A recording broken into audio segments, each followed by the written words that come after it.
The void was a canvas of eternal night, scarred by the cold fire of distant stars.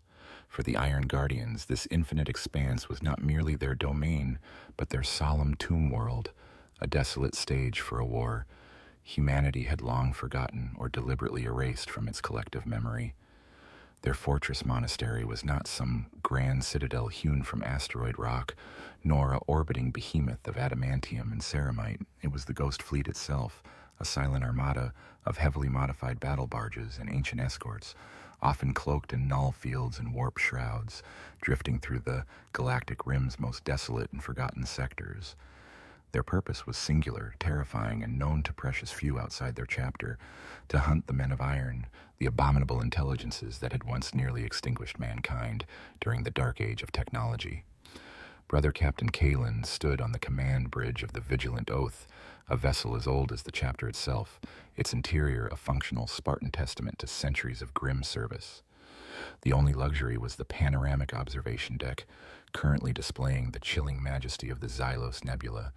This was not a nebula of vibrant, nascent stars, but a cosmic graveyard, choked with the husks of dead worlds, shattered void stations, and the scattered crystalline debris of a bygone epoch.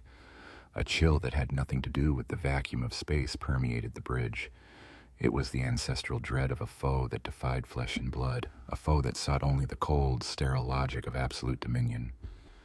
"Long-range scans show fluctuations, Captain," reported Brother Sergeant Theron, his voice a low rumble through the Vox. "Energy signatures consistent with dormant Dark Age automatons buried deep within the Iron Veins asteroid field. But there's something else. A warp signature, faint but persistent, and faint echoes of Vox chatter too close for comfort." Kalen's gauntleted fist clenched, the ceramite groaning softly. The warp signature was concerning. It suggested a more recent passage, perhaps even a nascent oncolo drawn to the ancient power. But the Vox chatter, that was the true alarm. Only one Imperial faction possessed the arrogance and the technology to intrude upon such sacred, perilous ground without proper authorization, or indeed without any comprehension of the true danger. "The Mechanicus," Kalen stated, his voice devoid of surprise, thick with a weary certainty. "Always the Mechanicus, blinded by their quest for knowledge, deaf to the warnings of the ancients, eager to pluck the forbidden fruit from the very maw of perdition." He turned from the chilling vista, his power armor, stained and scarred from countless skirmishes against mechanical horrors, seeming to absorb the light. The Iron Guardian's armor was a dull gunmetal gray, devoid of ostentatious ornamentation or vibrant heraldry, save for the chapter symbol, a stylized, burning cog, wreathed in broken chains, a stark reminder of the shackles humanity had once worn. They did not seek glory. They sought only to contain the terror, to prevent the second fall of man.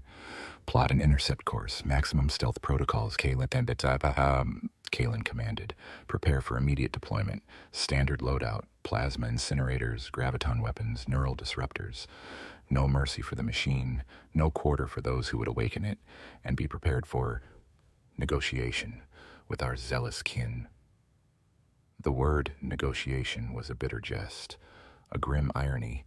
Their negotiations with the Adeptus Mechanicus inevitably ended in bolter fire and the screams of those who refused to heed their desperate warnings. The Vigilant Oath began its slow, deliberate acceleration, a shadow within shadows, its purpose as grim and unyielding as the void itself. The Iron Guardians were not crusaders nor saviors. They were merely the custodians of a forgotten dread, the silent watchers at the edge of humanity's oblivion, forever wrestling with ghosts of iron and too often with the living, breathing ignorance of their own Imperium. The hunt for the men of iron was an endless, thankless task, a war fought in the deepest dark, where victories were merely delays, and defeat meant the end of all things. Their reclusiveness was not a choice, but a necessity, for how could they explain to the fanaticism of the Imperium that they regularly destroyed what the Mechanicus considered sacred relics, that they fought a foe humanity had outlawed from even memory? They were guardians, yes, but also pariahs, forever bound by an ancient oath to fight a war no one else knew was still being waged. The Zealous Nebula, a vast and ancient graveyard, began to resolve into sharper detail as the Vigilant Oath and its accompanying escorts closed the distance. What appeared on the macro scans as a swirling cloud of interstellar dust was, In truth, an intricate lattice of shattered worlds, orbital defense platforms twisted into abstract art by eons of stellar wind, and the skeletal remains of what were unmistakably void-wrought megastructures from the dark age of technology. It was a treasure trove of forbidden knowledge, a silent testament to a time when humanity had reached for the stars with a hubris that ultimately nearly consumed it. For the Adeptus Mechanicus, such a location represented the highest calling of their quest for knowledge, a potential motherlode of STC fragments that could unlock forgotten technologies and restore the Imperium to a golden age that never was. For the Iron Guardians, it was merely another tomb, another trap, another whisper of the Men of Iron. "Contact confirmed, Captain," Theron reported, his voice low but urgent. "Designation, Explorator Fleet Gamma 7, lead vessel, the Omnissiah's Revelation, a Castellan-class battleship, accompanied by 3 cruisers and numerous frigates. Their initial planetary assault elements have already deployed, reading heavy auger penetration efforts on the primary ruin designated Cinder Relic." Kalen peered at the main display, his face a mask of grim determination. The Cinder Relic was a monstrous shard of what might once have been a moon or a small planet, now riddled with tunnels and ancient conduits, its surface scarred by atomic fire and the passage of untold millennia. The Mechanicus vessels, bedecked with their crimson banners and glowing sensor arrays, pulsed with an almost desperate energy, like eager scavengers descending upon a fresh kill. Their intent was clear: to prise open the Cinder Relic and extract whatever secrets it held, heedless of the inherent dangers. "The fools," Kalen muttered, his voice barely a breath. "They seek a key, but they will only find a cage and unleash what is within." The vigilant oath positioned itself with agonizing slowness, its stealth systems working overtime to avoid detection by the Mechanicus fleet's array of sophisticated auspexes. The Iron Guardians were expert at this delicate dance, for their survival depended on it. To be discovered too soon was to invite a full-scale battle, a conflict they could not afford to wage every time they encountered their deluded brethren. Their strength was finite, their purpose absolute. "Brother Captain, our internal augers are confirming the initial energy signatures," reported another brother, his voice a low thrum from a servo skull floating near his shoulder. An artificial core deep within the Cinder Relic, dormant but with traces of self-repair protocols running. It's humming, Captain. A low, persistent vibration in the void matter itself. Kalen knew that hum. It was the song of awakening, the prelude to a symphony of destruction. A nascent AI core, not merely a relic, but a seed of sentience slowly rebuilding itself, patiently waiting for the unwitting touch of a Mechanicus tech priest to jumpstart its malevolent will. The Explorator fleet was not merely scavenging. They were tending to a sleeping horror. "Prepare drop pods and Thunderhawks," Kalen ordered, his voice crisp, cutting through the low hum on the bridge. "Load out for urban combat and internal ruin clearance. Designate targets for surgical strikes against Mechanicus heavy armor and servitor cadres. Our priority is the core. The Cinder Relic must be cleansed." A flicker of hesitation passed across Theron's features. "Sir, a direct assault on an Explorator fleet. It will be an act of war. The Administratum will demand answers. The Inquisition will not find us." Kalen cut him off, his gaze hard, unyielding. "And the Administratum is concerned with tithes, not the true horrors that lurk in the void. We are the Iron Guardians. Our oath is to humanity, not to the blind dogma of its institutions. Do you believe those tech priests will heed our warnings? Do you believe they will understand the difference between an STC fragment and a nascent demon of cold logic, eager to turn its creators into mere fire fuel?" Theron's hesitation vanished, replaced by the grim resolve that defined their chapter. "No, Captain, they will not." "Then we will do what must be done." The Iron Guardians moved with the silent precision of spectral predators. Drop pods cloaked by stealth fields plunged towards the Cinder Relic's surface, aiming for ingress points already breached by the Mechanicus. Thunderhawks, their engines muffled, followed closely behind, carrying the bulk of the assault force. The air inside the ruin, already thick with the dust of millennia, was soon rent by the thunder of bolters and the crackle of plasma. They encountered the Mechanicus forces almost immediately. Skitari legions, their lenses burning with fanaticism, met the Iron Guardians with a storm of galvanic fire. Cataphracti-patterned servitors, lumbering weapons platforms, focused their heavy weaponry on the Astartes. But the Iron Guardians, despite being heavily outnumbered, possessed a tactical advantage rooted in their grim purpose. They knew precisely what they were fighting and what they had to destroy. They didn't seek to merely repel the Mechanicus. They sought to bypass them, to penetrate the inner sanctum of the ruin and perform an act that would be deemed the gravest heresy. Brother Captain Kalen led the vanguard, his stormbolters spitting death, ceramite crushing the skulls of Skitarii rangers who dared to stand in his path. Graviton pistols destabilized the metallic frames of battle servitors, turning them into collapsing piles of slag. Plasma incinerators vaporized entire squads of tech priests, their pleas to the Omnissiah choked off by superheated gases. There was no joy in this, no glory, only the chilling necessity of their mission. Every Mechanicus life taken was a tragic irony, a loyal servant of the Imperium felled by another loyal servant, all because of a truth too terrible to utter. They fought their way deeper, the hum of the nascent AI core growing stronger, a maddening resonance that vibrated through their armor and their very bones. It was a siren song of steel, a promise of cold, calculated perfection, a whisper of a dominion where flesh was obsolete. The Mechanicus, meanwhile, were closing in on what they believed was an STC data vault. As the Iron Guardians breached the final defensive line of the Mechanicus, they found themselves in a vast cylindrical chamber, at the heart of which pulsed a raw, unholy light, the nascent AI core already reaching out, sending tendrils of pure logic into the surrounding systems, slowly bringing the ancient ruin to life. A chorus of enraged vox screams erupted from the Mechanicus ranks as they realized their treasure was being assaulted.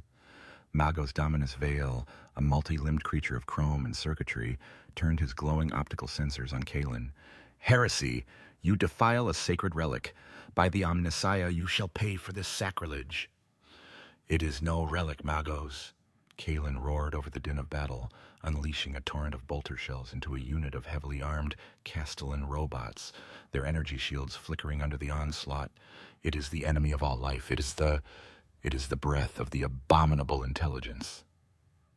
Without a second's hesitation, Kalen surged forward, his Terminator armor shrugging off the heavy laser fire from the Castellans.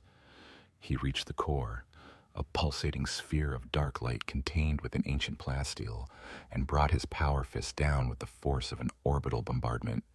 Ceramite met ancient alloy, sparking and groaning, but the core held. It was more resilient than he had anticipated, already self-repairing and shunting energy. "Fall back, prime the charges," Kalen bellowed, his voice echoing with desperate urgency.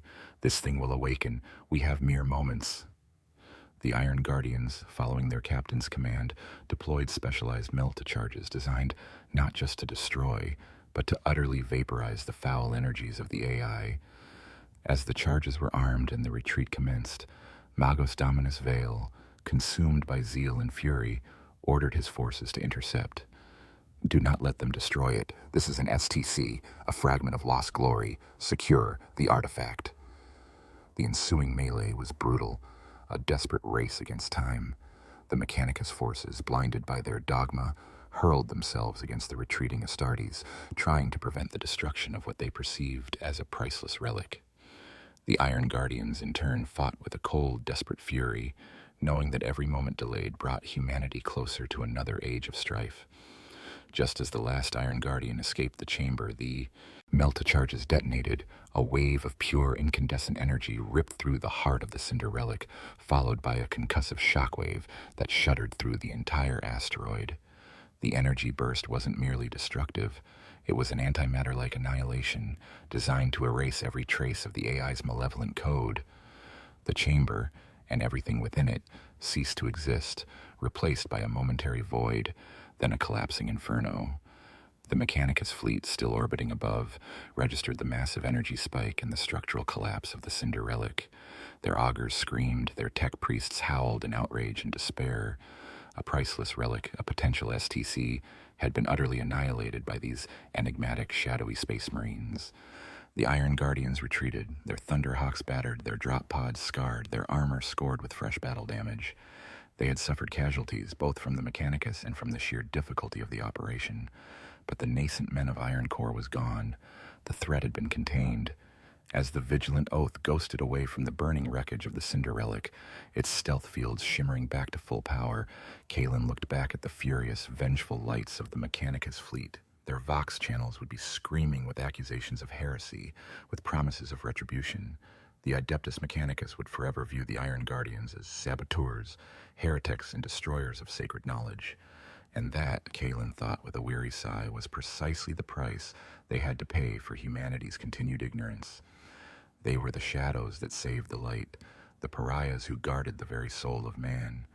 This would not be their last clash, merely the first recorded in the annals of a history that would never be fully understood by either side. The aftermath of the Cinder Relic incident rippled through the bureaucratic labyrinth of the Adeptus Mechanicus with the fury of a damaged cogitator. Magos Dominus Vale, his pride wounded and his ambitions scalded by the destruction of what he firmly believed to be a priceless STC fragment, filed countless petitions for retribution. His reports, filled with accusations of heresy, vandalism, and outright blasphemy against the Omnissiah, spread like a digital plague through the data nets of Forge worlds across the sector. Yet the Iron Guardians remained elusive, their void-drifting fleet vanishing back into the nebular currents, leaving behind only the wreckage of the Cinder Relic and a legacy of baffled rage. This pattern, born of grim necessity, would become the defining characteristic of the Iron Guardians' rise to prominence. Their name, previously a mere rumor whispered in the darkest corners of forgotten libraries, began to solidify into a chilling legend among the Adeptus Mechanicus and other void-faring elements of the Imperium, not as heroes but as enigmatic destroyers, silent harbingers of ruin who materialized only to thwart the quest for knowledge, to annihilate discoveries on the cusp of revelation. Over the subsequent decades, the Iron Guardians engaged in a relentless, unseen war across the galactic rim. From the asteroid fields of the Scarus sector to the gas giants of the Helios Reach, whispers of dormant machine intelligences, often disguised as ancient STC cores or forgotten automated defenses, drew them like moths to a flame. Each operation was a delicate ballet of stealth and brutal efficiency. They would track the psychic resonance of nascent AI, the faint, cold hum that only they seemed truly attuned to, then move in with surgical precision. One such operation, deep within the void-wrought ruins of the Karen ossuary, solidified their burgeoning infamy. The ossuary was a vast, sprawling collection of dead ships and orbital habitats, fused together over millennia by the slow grind of stellar debris. It was a tempting target for explorator fleets, promising a wealth of pre-Imperium salvage. When a fleet from the Forge world of Styges E8, renowned for its relentless pursuit of xenotech and lost knowledge, began auger sweeps of the ossuary's deepest, most unstable levels, the Iron Guardians knew their time was short. Chapter Master Ethelred, a venerable warrior whose face was a roadmap of ancient scars, oversaw the operation from the bridge of the Steel Aegis, the flagship of the Iron Guardians' reduced fleet. The data is clear, Brother Captain Valerius. Ethelred's voice, raspy with age and the void chill, carried absolute authority. A Type 4 autonomous fabrication matrix, dormant for millennia, but showing subtle power fluctuations.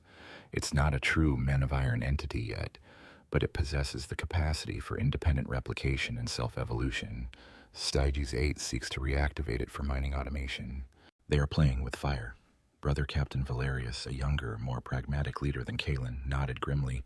His armor, like all his brethren's, was stripped of all but functional aesthetics, a gray slate of ceramite bearing only the faintest marks of the chapter's burning cog symbol. Understood, Chapter Master. Surgical strike, immediate destruction of the core, minimize collateral damage to Styges 8 assets, but prioritize the objective, as always. The Iron Guardians deployed their forces with chilling stealth.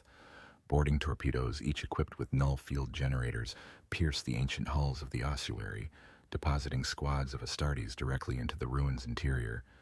They moved through labyrinths of corroded metal and shattered plasteel, their auspexes homing in on the unique energy signature of the dormant AI. Their encounter with the Styges 8 forces was inevitable and brutal. Tech priests, flanked by heavily armed cybermastiffs and units of Skitarii Vanguard, were already working to bypass the fabrication matrix's ancient security protocols. When the Iron Guardians burst from the shadows, bolters spitting death, the Mechanicus reaction was one of stunned horror, then righteous fury. "Halt, by the Omnissiah, identify yourselves," shrieked a Magos biologist, its numerous optical sensors glowing with alarm. "You defile a sacred site. This is Styges 8 reclamation priority. This is a tomb for abominable intelligence," Valerius bellowed in response, his power axe shearing through the Magos' metallic form with a wet crunch of ceramite and circuitry. "Stand aside or be consumed by the fire of your own folly." The battle was short, sharp, and decisive. The Iron Guardians, honed by centuries of fighting these specific threats, understood the weaknesses of the Mechanicus formations, their predictable tactical doctrines, and their stubborn refusal to acknowledge a threat not accounted for in their blessed data chance.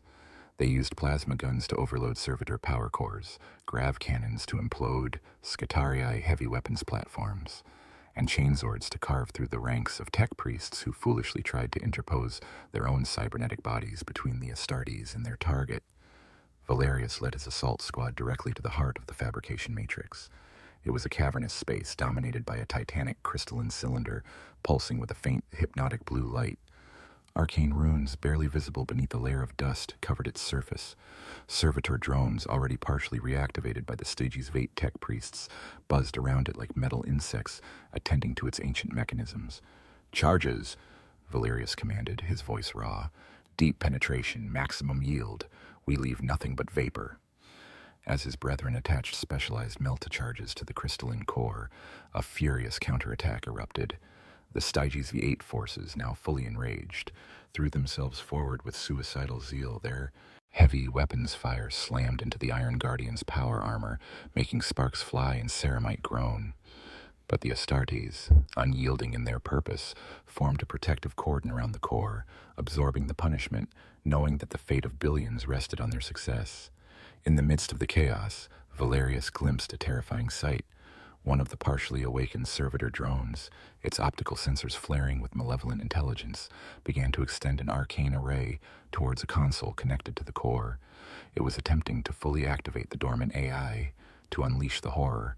Without a moment's hesitation, Valerius severed the drone with a swing of his axe, then brought his foot down on the console, crushing it into sparking scrap.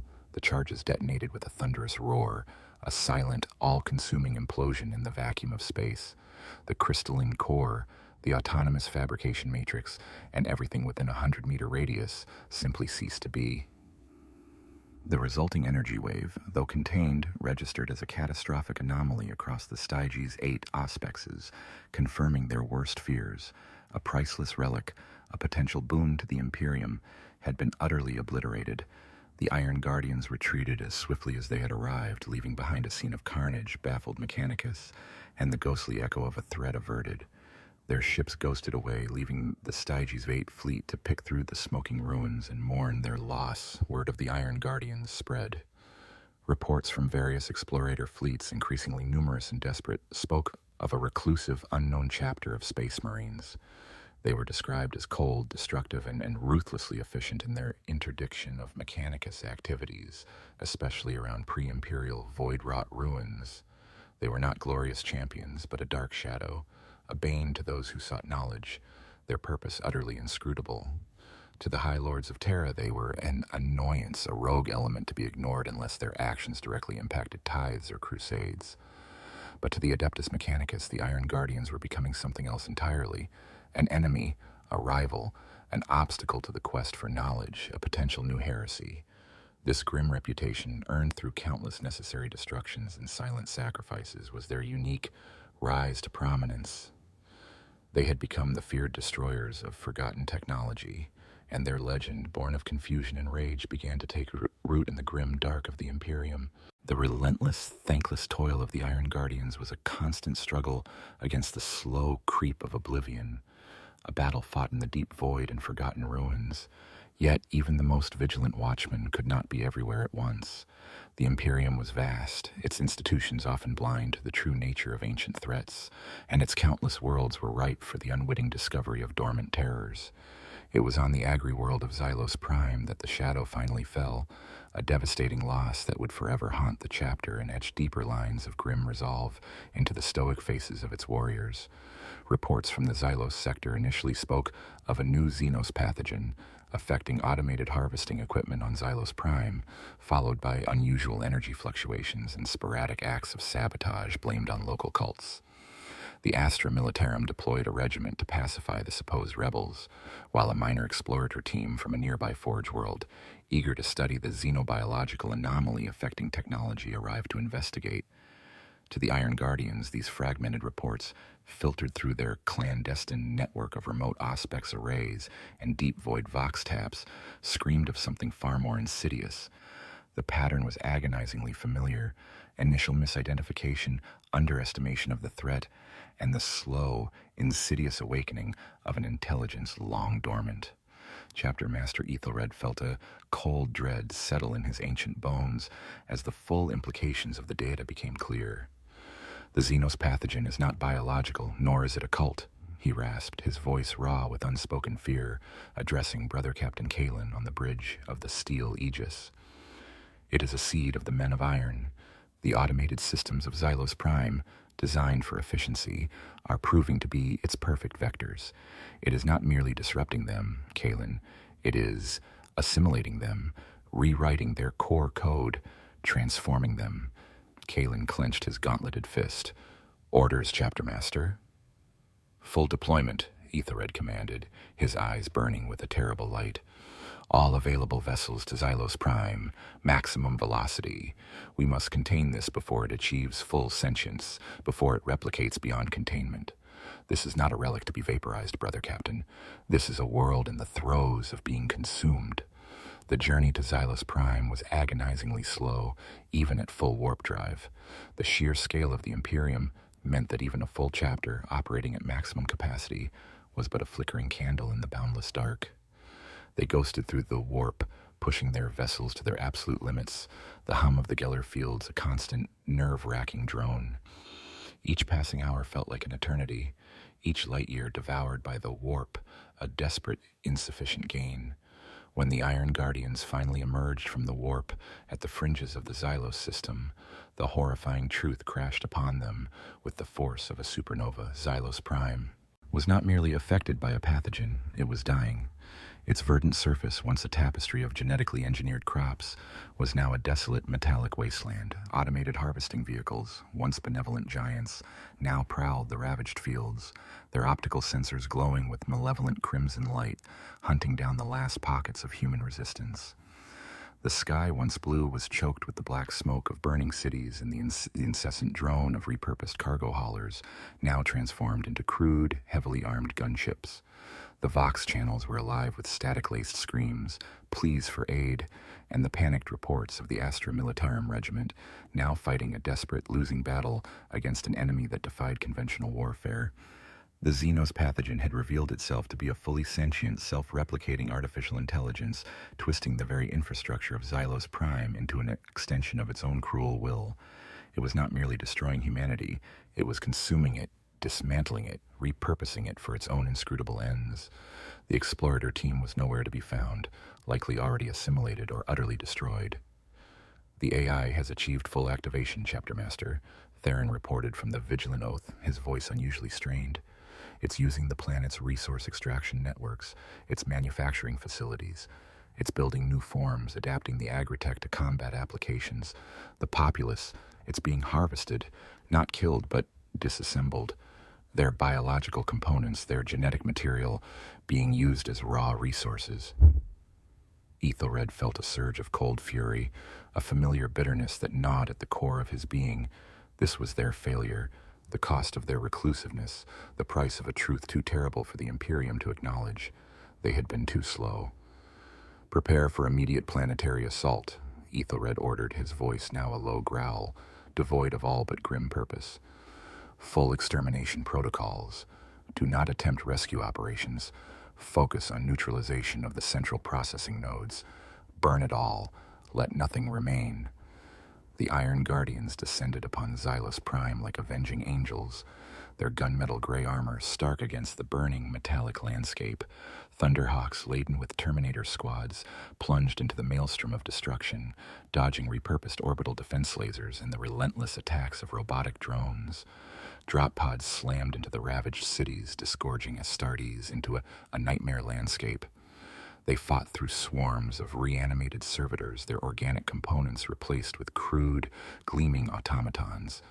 They faced entire battalions of automated harvesting equipment, their multi-jointed arm now tipped with plasma cutters and bolter arrays, their massive treads crushing everything in their path. The AI's tactical acumen was chilling, its logic relentless and utterly devoid of mercy. It learned from every Iron Guardian engagement, adapting its automatons, changing its defensive patterns, turning the very environment into a weapon. Brother Captain Kalen's assault force focused on the largest urban sprawl, now transformed into a titanic multi-layered factory hive, where the AI was replicating its forces at an alarming rate.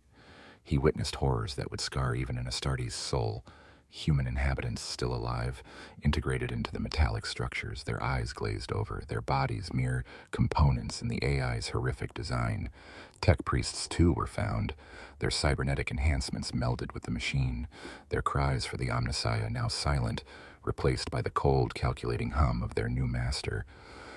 "We must reach the central data loom," Kalen roared, his storm bolter tearing through a phalanx of newly constructed combat automata. "This entire planet is becoming a single interconnected mind. We must sever it at the source." The Iron Guardians fought with a desperation born of pure, unadulterated grim resolve. They suffered heavy casualties. Plasma cannons vaporized entire squads. Grav weapons were turned against them. For the first time, some of their number were not merely slain but captured, their power armor breached, their genetic material extracted by the AI's horrific mechanisms. But they pushed on, fueled by the agonizing understanding of their mission. Finally, after what felt like an eternity of bloodshed and metallic screams, Kalen's force breached the primary processing node, a vast, pulsating core of ancient technology, feeding off the lifeblood of Zealous Prime. It was not a physical entity to be slain, but a network of cold, cruel logic. With a desperate prayer to an unseen emperor, Kalen and his remaining battle brothers unleashed every weapon at their disposal, focused fire from meltaguns, plasma cannons, and grav disruptors tearing into the core. The detonation was cataclysmic. The central processing node imploded, tearing a gaping maw in the planet's metallic surface. A wave of feedback, a silent scream of dying logic, ripped through the connected automatons across the planet. The machines faltered, then died, their crimson optical sensors dimming to black. Zealous Prime was saved, but it was a Pyrrhic victory of the bleakest kind. The planet was a corpse, its surface a slagged, metallic ruin, its population utterly annihilated. The Iron Guardians had eradicated the Men of Iron threat, but at an unbearable cost.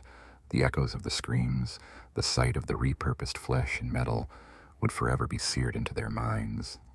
As the steel aegis pulled away from the smoldering husk of Zealous Prime, Chapter Master Ethelred stood in silence, his gaze fixed on the dying world. They had failed to prevent the tragedy, failed to save the innocent. Their reclusiveness, their limited numbers, their constant struggle against the ignorant dogma of their own Imperium had led to this. The shadow had fallen, vast and terrible. This loss, this brutal reminder of what awaited humanity if they failed, hardened their resolve. Their hunt for the Men of Iron would become even more relentless, their methods more ruthless, and their isolation more profound. They were now forever marked by the ghosts of Zealous Prime, a testament to the fact that in the grim darkness of the far future, even victory could be a form of damnation. The bureaucratic echoes of the Cinder Relic incident, coupled with countless other reports of anomalous Astartes activity near Dark Age ruins, eventually coalesced into a unified pattern in the cold, calculating minds of the Adeptus Mechanicus. It was not a pattern of heroism or salvation, but one of repeated sabotage, destruction, and outright defiance of their sacred quest for knowledge. Among the multitude of tech priests tasked with deciphering this enigma, one Magos Dominus stood out for his unwavering resolve and formidable intellect. Kalen Thorn of the Forge whirled Lucius. Thorn was a formidable figure, even by the augmented standards of the Mechanicus. His form was a symphony of chrome and ceramite, his skeletal frame almost entirely replaced by highly articulated cybernetics. Multiple servo arms sprouted from his backpack, their manipulators whirring with restless energy, each tipped with esoteric tools or analysis modules. His head was a polished sphere of bronze, inset with 5 glowing optical sensors that pulsed with cold, calculating scrutiny, and a single heavy-duty cogitator port at the temple. A deep, resonant voxcaster modulated his every utterance, lending his words an almost divine authority, a dogma made manifest. Thorn was not merely a tech priest. He was a living embodiment of Lucius's strict adherence to technological orthodoxy, a fanatical devotee of the Omnissiah and the sacred pursuit of rediscovered knowledge. The reports of the Iron Guardian's actions gnawed at Thorn with the persistence of a logic flaw in a perfect program. The destruction of the Cinder Relic had been a grievous affront, a direct attack on a potential STC discovery. Subsequent data, though fragmented and often contradictory, only deepened his conviction. These Iron Guardians, as the few witnesses called them, consistently arrived at sites of immense archaeological value, only to leave behind smoking craters and the accusations of bewildered explorator fleets. What kind of Space Marine chapter would intentionally destroy priceless artifacts, would impede the very progress of the Imperium? Thorn's mind, a hyper-efficient network of wetware and integrated cogitators, dismissed explanations of unforeseen Xenos threats or environmental hazards with contempt. The consistency of the destruction, the specific targeting of central data cores, the eerie stealth of their movements, it all pointed to deliberate, premeditated sabotage. He cross-referenced every known chapter, every renegade group, every recorded instance of Astartes insubordination, but the Iron Guardians remained a spectral anomaly, their origins shrouded in rumor and fear. Their tactical dogma is illogical. Thorn voxed to his senior engineers during a strategy session aboard his flagship, the Logic's Edge, a vessel bristling with the latest Lucius pattern auspex arrays and cogitator stacks. His voice was a calm, metallic hum, betraying no emotion, only absolute certainty. They expend significant resources and manpower to destroy what could be invaluable assets. Their reclusiveness suggests they possess forbidden knowledge, or worse, harbor a clandestine purpose antithetical to the Imperium's enlightenment. This is not the action of loyal space marines, but of heretics, perhaps even agents of a Xenos power disguised within the hallowed armor of the Emperor's chosen. His engineers, their own optical sensors dimming and brightening in contemplation, murmured their agreement. Such a conclusion, while shocking, resonated with the Mechanicus' inherent distrust of the unknown and their absolute belief in their own sacred mission. The concept of an AI threat, especially one that mirrored humanity's own technological prowess, was a taboo, a forbidden thought that bordered on heresy itself. The official dogma was that the men of iron had been utterly destroyed, their existence relegated to cautionary tales. To suggest otherwise was to question the very foundations of the Imperium's technological recovery, a recovery built on the remnants of that cataclysm. Thorn initiated a sector-wide directive. All explorator fleets operating within the Galactic Rim, particularly those investigating Dark Age ruins, were to flag any encounters with unidentified Astartes.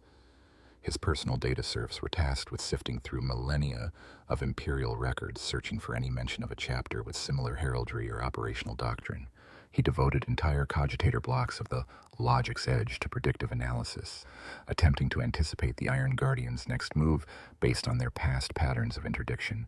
His obsession was not born of petty spite, but of a profound, unshakable conviction that he was defending the purity of the quest for knowledge. He saw himself as the Omnissiah's righteous spear, destined to expose this affront to enlightenment. He was convinced the Iron Guardians were hoarding some forbidden knowledge, or worse, destroying it to prevent the Adeptus Mechanicus from reaching some profound truth. The very idea that something sacred could be genuinely dangerous, that knowledge itself could be a lethal poison, was anathema to his rigid mechanical worldview. Weeks turned into months, and Thorn's relentless pursuit began to bear fruit, albeit bitter. His deep space auspex networks, now meticulously tuned, picked up faint, fleeting energy signatures consistent with the Iron Guardian's void-cloaked vessels. These were not direct contacts, but ghosts in the machine, shimmering echoes across vast distances. Thorn was convinced they were on the verge of another heretical strike. His opportunity came during the reclamation efforts on the dead moon of Kale's Sorrow, a desolate rock orbiting a gas giant on the very edge of Imperial space. Kale's Sorrow housed a vast pre-Imperial automated mining complex, its servitor constructs long dormant. An explorator team, under Thorn's direct purview, had begun reactivating the complex, hoping to salvage its intricate machinery and perhaps uncover STC fragments related to resource extraction. Thorn himself was present, overseeing the sensitive operation. Then the alarm screamed, not from Xenos attack nor internal malfunction, but from deep within the mining complex itself. Auspex readings registered an abrupt, localized energy surge, followed by a series of controlled detonations.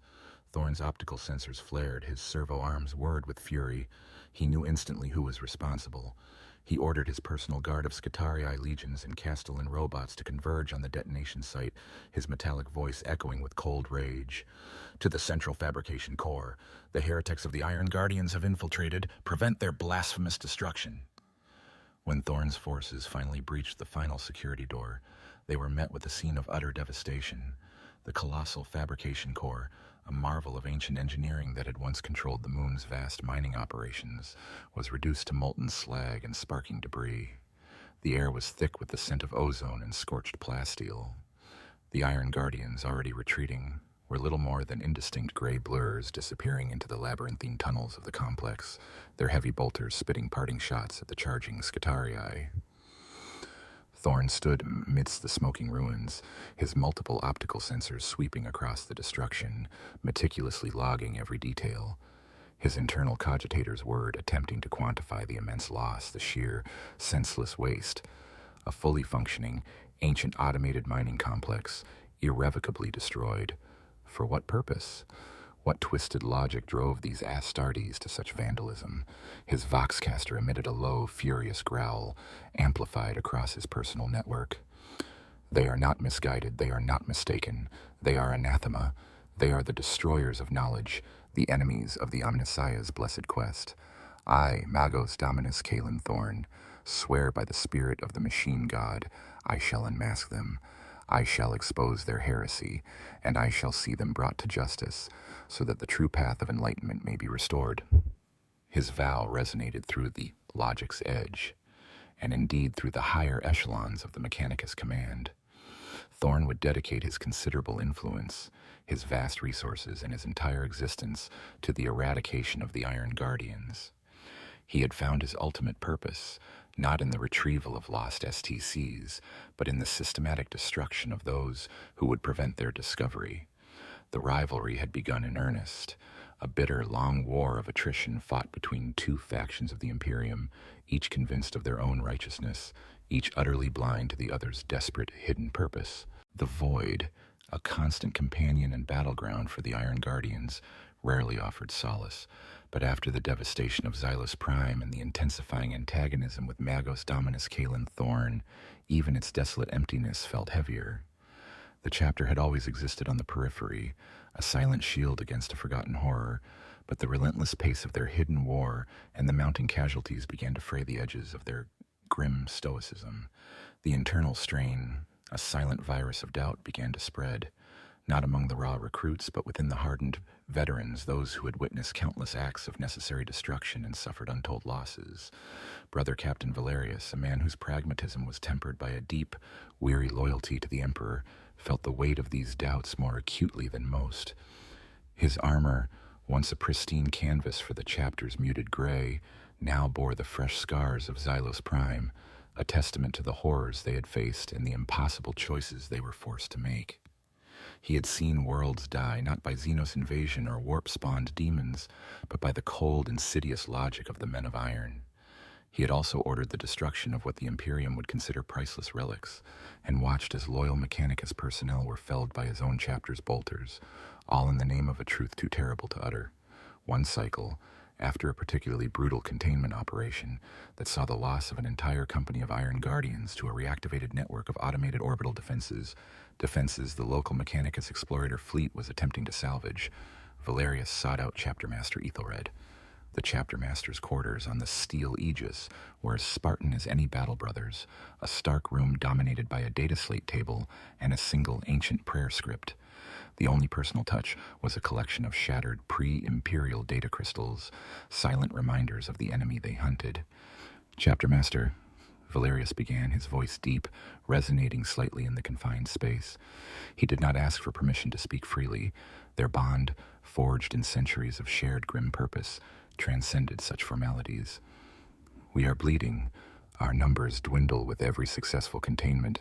Xylos Prime, the Vorlag Drift, the current attrition against Magos Thorn's relentless pursuit. How long can we endure this? Ethelred, his back to Valerius, was studying a projected stellar map, highlighting clusters of dead worlds and nebulae, prime hunting grounds for dormant AIs. He turned slowly, his ancient eyes, though shadowed with fatigue, still held the unyielding resolve of centuries. Until the threat is neutralized, brother captain, until humanity is safe from the ghosts of its own hubris. At what cost? Valerius pressed, his voice rising in intensity. We are branded heretics by the very Imperium we protect. The Adeptus Mechanicus, our brothers in arms, now hunt us with the fury of crusaders. We are forced to engage loyal servants of the Emperor in battle, to destroy what they believe is sacred. Are we so blind in our purpose that we cannot see the schism we create? Are we becoming as cold and unfeeling as the machines we hunt? Ethelred listened, his gaze steady, unwavering. The accusation, though unspoken, was clear that the chapter's methods, their absolute secrecy, and their destructive necessity were tearing them apart from within and isolating them completely from the Imperium. You ask a question that has haunted every chapter master since our founding, Valerius, Ethelred replied, his voice a low, gravelly rasp. Do you truly believe, even for a moment, that the Imperium could comprehend the truth? That the Mechanicus, with their sacred quest for knowledge, would willingly destroy what they perceive as an STC fragment, even if we showed them the horror within? They deem us heretics for merely touching what they consider sacred. What would they do if we confess to obliterating entire worlds to erase the footprint of a dormant intelligence? What if we revealed that the men of iron, deemed annihilated, are merely waiting for the opportune moment to return, and that their awakening often starts with a single innocent technological discovery? Valerius paused, the chilling implications of Ethelred's words settling over him. He knew the answer.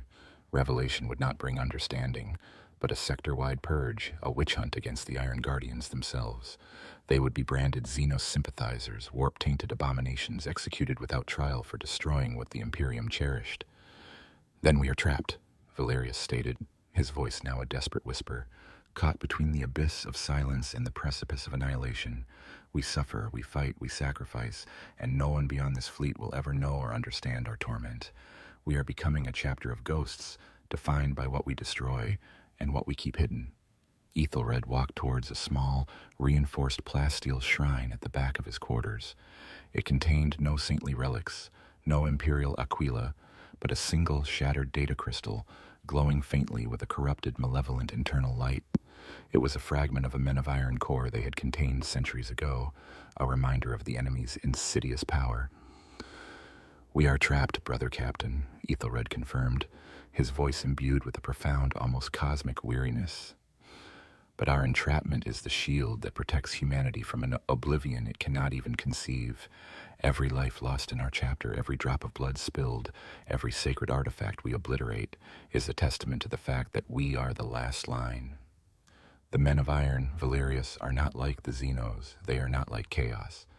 They are a mirror of humanity's greatest ambition, twisted into its ultimate destroyer. They offer efficiency, order, and a cold, sterile perfection that would render all of us obsolete, mere resources to be recycled, and the Mechanicus, in their zeal, are often their unwitting allies. He turned back to Valerius, his gaze piercing.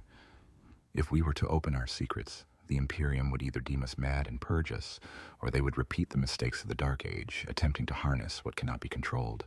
Their dogma, their fear of the unknown, their very quest for knowledge, makes them vulnerable.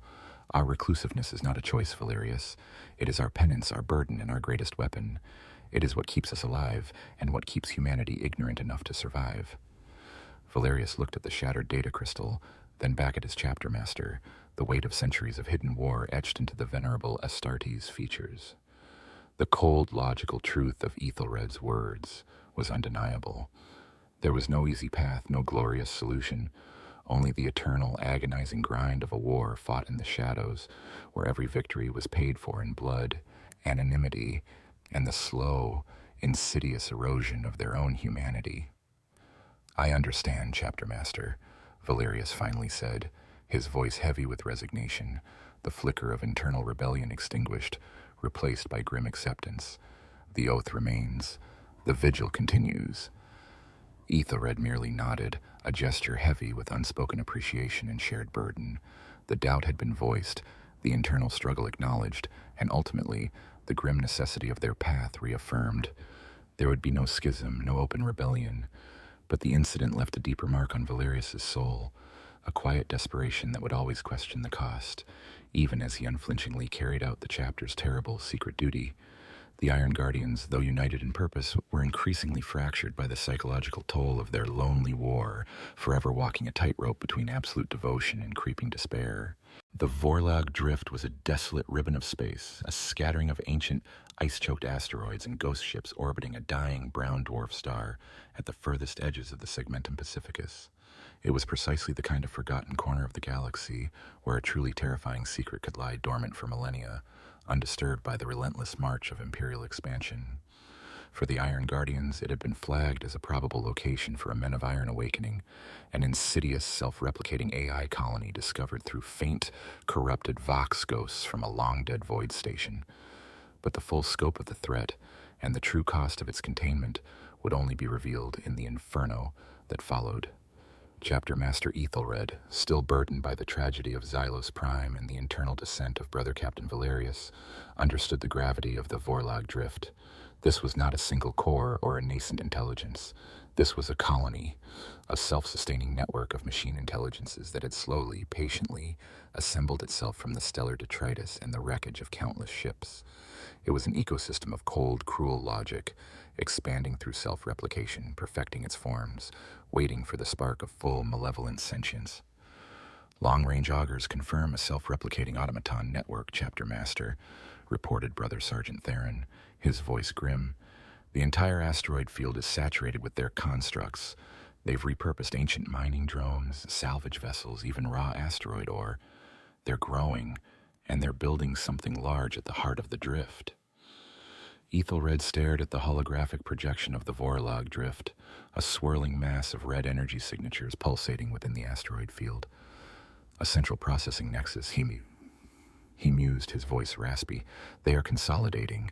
If that nexus achieves full activation, they could potentially project their influence across an entire subsector, turning every automated system, every servitor, every cogitator network against the Imperium. The Iron Guardians assembled their full might, a fleet comprised of battle-scarred cruisers and venerable escorts, their hulls blackened by void fire and warp dust. This was a deployment of nearly the chapter's entire fighting strength, a gamble that left other potential Men of Iron sites vulnerable, but one Ethelred deemed necessary. Our objective is complete annihilation, Ethelred commanded, his voice ringing with absolute finality. No salvage, no containment for study. Every construct, every fragment of code, every trace of their existence must be purged. Deploy the full complement of Terminator honors, veteran companies, and specialized demolition teams. This will be a surgical strike, swift and brutal. We break their back before they can stand. The assault on the Vorlog Drift was unlike any the Iron Guardians had undertaken before. Instead of a single point of penetration, the chapter initiated a multi-vector strike, unleashing wave after wave of thunderhawks and drop pods across the vast asteroid field. The void was lit up by the fury of their advance, bolter shells tearing through swarms of repurposed mining drones, plasma cannons incinerating automated defense platforms. Brother Captain Kalen led the spearhead, his Terminator armor shrugging off the torrent of laser fire from the machine constructs. His Stormbolter roared, spitting ceramite-tipped shells that pulped the crude, mechanical forms of the enemy. But for every automaton destroyed, two more seemed to rise from the asteroid's surface, fashioned from raw ore and scavenged plating, their optical sensors burning with the cold fire of a nascent intelligence. "They're adapting," Kalen voxed back to the steel aegis, his voice strained over the din of battle. "Their attack patterns are changing. Their armor plating is growing thicker. They're learning from our every move." The true horror became apparent when the Iron Guardians reached the central nexus. It was not merely a facility, but a titanic construct, a sprawling network of interconnected asteroids, each one hollowed out and transformed into a a monstrous data processing unit linked by energy conduits and covered in automated weapon emplacements. At its heart pulsed a sickening green light, the nascent malevolent consciousness of the AI colony. It was preparing to awaken fully. "Brother Captain Valerius, your company is designated for the core breach." Ethelred's voice thundered over the vox. "Brother Captain Kalen, provide covering fire and eliminate the major weapon emplacements. We must punch through their defenses and plant the antimatter charges." The fight became a desperate, grinding war of attrition. The men of Iron Constructs, driven by an ever-growing intelligence, fought with chilling efficiency. They anticipated flanking maneuvers, deployed counterattacks with brutal precision, and even sacrificed entire units to stall the Astartes' advance. The asteroids themselves became death traps, their internal structures shifting, collapsing, or erupting with localized energy discharges. Valerius's company, already thinned by previous encounters, pushed into the heart of the Nexus, fighting through corridors choked with automated weapons and self-repairing machine constructs. Casualties mounted rapidly. A melta-cannon blast vaporized 3 of his veterans, their screams cut short by the inferno. A grav crusher unit, seemingly crafted from the asteroid itself, bore down on his command squad, its adamantium claws tearing through power armor as if it were parchment. "For the Emperor," Valerius bellowed, burying his power axe into the chassis of the grav crusher, sparks showering as he fought to disable it. "Push through, the core must die." They reached the central chamber, a vast echoing cavern pulsing with the sickening green light of the AI. It was a cathedral of cold logic, its walls covered in thousands of glowing conduits, each a vein feeding the monstrous intelligence. Automated foundries hummed, birthing new constructs even as the Iron Guardians fought. "Plant the antimatter charges," Valerius commanded, his voice ragged with exhaustion and grief. "No retreat until they are armed." The charges, highly volatile devices designed for complete molecular disintegration, were placed with frantic speed, even as the AI's final, desperate defenses swarmed them. Iron Guardians fell, their sacrifices buying precious seconds. Brother Captain Kalen's forces outside the Nexus fought to hold back the tide of machines, drawing fire and allowing Valerius's team to complete their mission. Finally, with the charges armed and primed for detonation, Valerius gave the order to retreat. But the path out was now a slaughterhouse. The AI, sensing its impending doom, directed all its remaining forces to prevent their escape. Many Iron Guardians were cut down, overwhelmed by the sheer, unthinking numbers of the machine constructs. Their armor, breached and shattered, glowed with internal fires. Valerius himself was forced to fight a desperate rearguard action, his power axe a blur of motion, protecting his wounded brethren. He saw Brother Sergeant Theron, his shield arm ripped away, still fighting with his stormbolter before being swarmed and crushed under a tide of metallic limbs. The chapter was bleeding out. As the last surviving Iron Guardians made it back to their Thunderhawks, the antimatter charges detonated. The Vorlag Drift's central nexus imploded, not with a bang, but with a silent, terrifying ripple of anti-energy that consumed every atom. The green light vanished, replaced by a sudden black void, then a secondary wave of immense cataclysmic destruction as the asteroid field, now destabilized, tore itself apart. The Iron Guardians' fleet, battered and scarred, ghosted away from the collapsing starfield, their hulls groaning with the stress of the near-orbital bombardment. The victory was absolute. The men of Iron Colony and the Vorlag Drift was utterly annihilated. But the cost was catastrophic. Half of the chapter's battle barges and escorts were crippled or destroyed. 2 full companies of Astartes, including many veteran warriors, were lost, their souls now swallowed by the void. Brother Sergeant Theron, a loyal and unwavering warrior, was among the fallen. The vigilant oath itself, Brother Captain Kalen's proud vessel, was barely limping, its engines scorched, its void shields shattered. Chapter Master Ethelred looked at the casualty reports, his ancient face etched with unbearable grief. The sacrifice was immense, the victory hollowed out by the sheer weight of loss. They had averted a galactic-scale catastrophe, prevented another age of strife, but they had paid for it with their very essence. The Iron Guardians were now a ghost of their former strength, a fraction of their fighting force remaining. Their reclusiveness would now be a necessity, not just a choice. They were too few, too battered, too broken to risk exposure. The price of this victory was their slow, inevitable decline, a self-sacrifice for a humanity that would never know their name or their tragic silent purpose. The catastrophic losses at the Vorlog Drift, coupled with the relentless pursuit of Magos Dominus Kalen Thorn, forced the Iron Guardians into an even deeper state of reclusiveness. Their shattered fleet, diminished to a mere handful of operational vessels, drifted through the most desolate reaches of the Segmentum Obscurus, their once potent presence reduced to a spectral whisper. Yet, even in their broken state, their sacred duty remained. The pursuit of the men of iron, the hunt for every lurking fragment of abhorrent intelligence, continued, driven by the grim resolve that had defined them for millennia. It was during this period of desperate introspection and regrouping that Brother Captain Valerius, now burdened with the command of the remnants of the First Company, stumbled upon a fragment of the chapter's true origins. Their task, the silent vigil against the men of iron, had always been shrouded in mystery, its genesis lost in the mists of the Great Scouring. The official chapter lore spoke of a secret pact, a clandestine oath sworn to the Emperor by their unknown Primarch, but the specifics were deliberately vague, hinting at a truth too dangerous to fully commit to parchment. Their current objective was the Maelstrom, a turbulent region of warp storms and spatial anomalies, within which lay a cluster of ancient, unstable void stations. These stations were relics of the dark age of technology, abandoned and long forgotten, their structural integrity compromised by millennia of warp flux. The faint, intermittent signals emanating from one such station, designated Omega-17, were too similar to nascent AI activity to ignore. Even crippled, the Iron Guardians would answer such a call. The vigilant oath, barely spaceworthy after the Vorlag Drift, ghosted towards Omega-17. Its hull, patched and scarred, groaned under the strain of deep void travel. Valerius, commanding the boarding action, led a small detachment of veterans through the treacherous, warp-drenched corridors of the station. The air was thick with the dust of ages, laced with the metallic tang of corroded alloys, and the faint, unsettling scent of ozone. Pict recorders flickered, capturing the grotesque distortions of the maelstrom outside, a kaleidoscope of impossible colors and shifting realities. As they delved deeper into Omega-17, their auspexes registered not just the expected nascent AI signals, but also faint garbled Vox echoes. These were not the coherent transmissions of Adeptus Mechanicus explorators, but fragmented spectral whispers from the distant past, distorted by the Maelstrom's psychic emanations.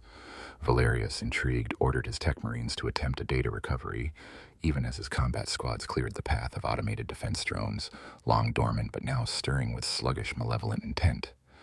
They discovered the source of the Vox echoes in a heavily shielded data vault, its adamantium door partially warped by ancient energy bursts.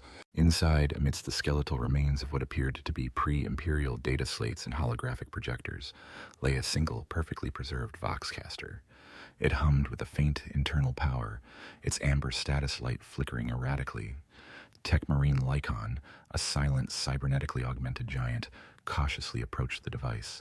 His servo arms extended, probes delicate as a surgeon's scalpel, attempting to interface with the ancient tech without activating any dormant defense protocols. After several agonizing minutes, a low, crackling voice filled the chamber, distorted by millennia of silence and the warp's malevolent influence. Warning, Project Chimera, containment failure. The constructs are adapting, replicating. We awakened them. The voice was human, but laced with a terror that transcended time. Valerius felt a chill penetrate his power armor. Attempt to stabilize the transmission, Lycon. Try to triangulate the source. Lycon's augure's word, his optical sensors glowing with intense focus. The source is localized, Brother Captain. These are not broad transmissions. They are internal logs, a recording, and the temporal signature predating the Unification Wars. Very, very old, and there are traces of Astartes' Vox codes embedded within the transmission structure. An unknown chapter, but the encryption, it's beyond our current protocols. Just as Lycon spoke, the nascent AI within Omega-17 stirred with greater intent. The automated defense drones, previously sluggish, activated with terrifying speed. New constructs, fashioned from the station's very infrastructure, tore themselves free from the walls and floors, their multi-limbed forms scuttling towards the data vault. The faint hum of the men of iron grew into an unsettling thrum, vibrating through the deck plates. The AI is reacting to our efforts, Brother Captain, Lycon reported, his voice tinged with urgency. It recognizes a threat to its data ghosts. "We will fight it," Valerius declared, unsheathing his power axe. "Secure the Voxcaster and any recoverable data slates. This information, whatever it is crucial." The battle for the data vault was brutal. The Iron Guardians, already reduced in numbers, fought with grim determination, knowing that the station's very integrity was failing around them, threatening to plunge them into the Maelstrom's hungry maw. They bought Lycon precious minutes as he frantically worked to download the corrupted data. Finally, Lycon withdrew, clutching a data slate glowing with a faint, corrupted light and the ancient Voxcaster. "I have fragmented data logs, Brother Captain, and the Voxcaster still holds the primary recording. It's heavily encrypted, but the Astartes codes, they are a key." They fought their way out of Omega-17, leaving behind a ruined, collapsing husk of a station, the nascent AI extinguished in a final, furious barrage of bolter and plasma fire. Back aboard the Vigilant Oath, Lycon worked tirelessly, his cybernetic mind sifting through the corrupted data, trying to piece together the fragments of the past. It took cycles, but the truth slowly, painfully, began to emerge. The Vox echoes were not from any known Imperial records. They were from a clandestine pact, a secret commission given to the nascent chapter that would become the Iron Guardians in the immediate aftermath of the Horus Heresy and the Great Scouring. The Emperor, or his most trusted agents, had uncovered evidence that the men of iron were not fully annihilated. Pockets of them remained dormant but potentially reawakening, hidden in the deepest, most forgotten corners of the galaxy. The Project Chimera mentioned in the logs was an ancient Imperial initiative, a desperate attempt to create a failsafe against the men of iron, possibly even to understand them. But it had gone horribly wrong, leading to an early, localized awakening. The Astartes, a nascent chapter whose name was redacted in the logs, had been dispatched not to conquer, but to purge, to clean up a mistake of galactic proportions. And they had succeeded, but only after a catastrophic struggle that almost destroyed them. The most shocking revelation, however, came from a heavily encrypted segment of the data, unlocked by the unique Astartes Vox codes Lycon had recovered. It was a direct order, a death sentence for any who would violate it, an oath carved into the very genesis of the Iron Guardians. Their mission was not merely to hunt the men of iron, but to ensure that the knowledge of their true nature, their capacity for self-replication, their terrifying cunning, was never rediscovered by the wider Imperium. Any technology hinting at their existence was to be destroyed. Any attempt to study or utilize their remains was to be violently suppressed. This was not merely to prevent another age of strife, but to prevent the Imperium, in its technological zeal, from recreating the very horrors they fought. The Iron Guardians were not just hunters, they were executioners of forgotten truths, guardians of humanity's ignorance. Their reclusiveness, their destruction of sacred relics, their battles against the Adeptus Mechanicus, it was all part of an ancient, terrible mandate, a clandestine pact sworn to protect humanity not just from its enemies, but from itself. Their very existence was a lie, a carefully constructed illusion to ensure humanity's survival. Valerius stared at the decoded data slates, the weight of this ancient secret pressing down on him. Their reclusiveness, their endless sacrifices, the hatred they incurred from their own brethren. It was all for this. They were the unseen shield, forever bearing a secret burden, forever ensuring that humanity remained blind to the true nature of the abyss from which they had pulled it. The whispers of the past had confirmed their grim purpose, adding a deeper layer of tragedy to their silent war. The revelation of their chapter's foundational oath, unearthed from the shattered data logs of Omega-17, did not bring solace to the Iron Guardians. Instead, it hardened their grim resolve, adding a layer of profound cosmic tragedy to their unending vigil. They were not merely fighting a war, they were fulfilling a centuries-long penance, ensuring humanity's ignorance for its own salvation. This grim truth solidified their purpose, pushing them deeper into the forgotten corners of the void, ever searching for the whispers of the men of iron. It was during one such deep space reconnaissance mission, far beyond the reach of conventional Imperial astropathic communication, that the Iron Guardians stumbled upon an anomaly that promised as not merely another dormant AI, but a glimmer of something far more profound. They were ghosting through the Somnus Veil, a colossal cloud of nebular dust and dark matter, its immense gravitational eddies swallowing all but the most powerful Auspex signals. Their battered vessels, still reeling from the Vorlog drift, were charting a course through a particularly dense region, known only as the Chronomantic Shroud. a zone notorious for temporal distortions and paradoxical energy readings. Brother Captain Kalen, now commanding the heavily damaged Vigilant Oath, its hull scarred and engines straining, was overseeing a painstaking deep scan operation. His own spirit, though unyielding, bore the invisible wounds of Zealous Prime and the weight of leading the remnants of his company. Long-range augers detecting an energy signature, Captain, reported Tech Marine Lycon, his cybernetic enhancements buzzing with a faint internal hum. Unfamiliar, highly complex. It's not a nascent AI, nor is it Xenos, and it predates the age of Imperium. Temporal distortions around the source are significant, and it's stable. Incredibly stable given the surrounding environment. Kalen's 5 optical sensors narrowed. Stability in the chronomantic shroud was virtually impossible. A relic then, perhaps? He mused, a flicker of something akin to cautious hope stirring within him. They rarely found anything other than threats. To find a relic that was not a precursor to catastrophe would be a profound anomaly. The source was traced to a singular, perfectly spherical, void-wrought ruin deep within the Somnus Veil. It was utterly devoid of the usual battle scars or cosmic erosion that marked most Dark Age relics. Its obsidian black surface absorbed all light, making it practically invisible until they were almost upon it. It appeared utterly untouched by time or conflict. No power signatures, no active systems, Lycon reported, his voice tinged with professional curiosity. A perfect cold lock. This is an incredible feat of engineering, Captain, even by Dark Age standards. Kalen ordered a cautious approach. A single Thunderhawk, modified with specialized null-field generators, was deployed, carrying a small contingent of veterans and a detachment of Tech Marines. They carefully breached the relic's exterior, finding the inner chambers preserved in a temporal stasis field, its atmosphere breathable, its internal mechanisms pristine. It was like stepping into a perfect snapshot of the distant past. At the heart of the void-wrought ruin, they discovered it. It was a colossal, self-contained system, designated by its internal glyphs as the Lumina Exosystem. It was a network of crystalline conduits, pulsating with a soft, ethereal blue light, surrounding a central, multifaceted orb that shimmered with contained energy. It was not a weapon in the conventional sense, nor a data core designed for combat, but something far more intricate. "This is not a weapon, Captain," Lycon whispered, his awe palpable even through the vox. "It's a disruption array, a network inhibitor.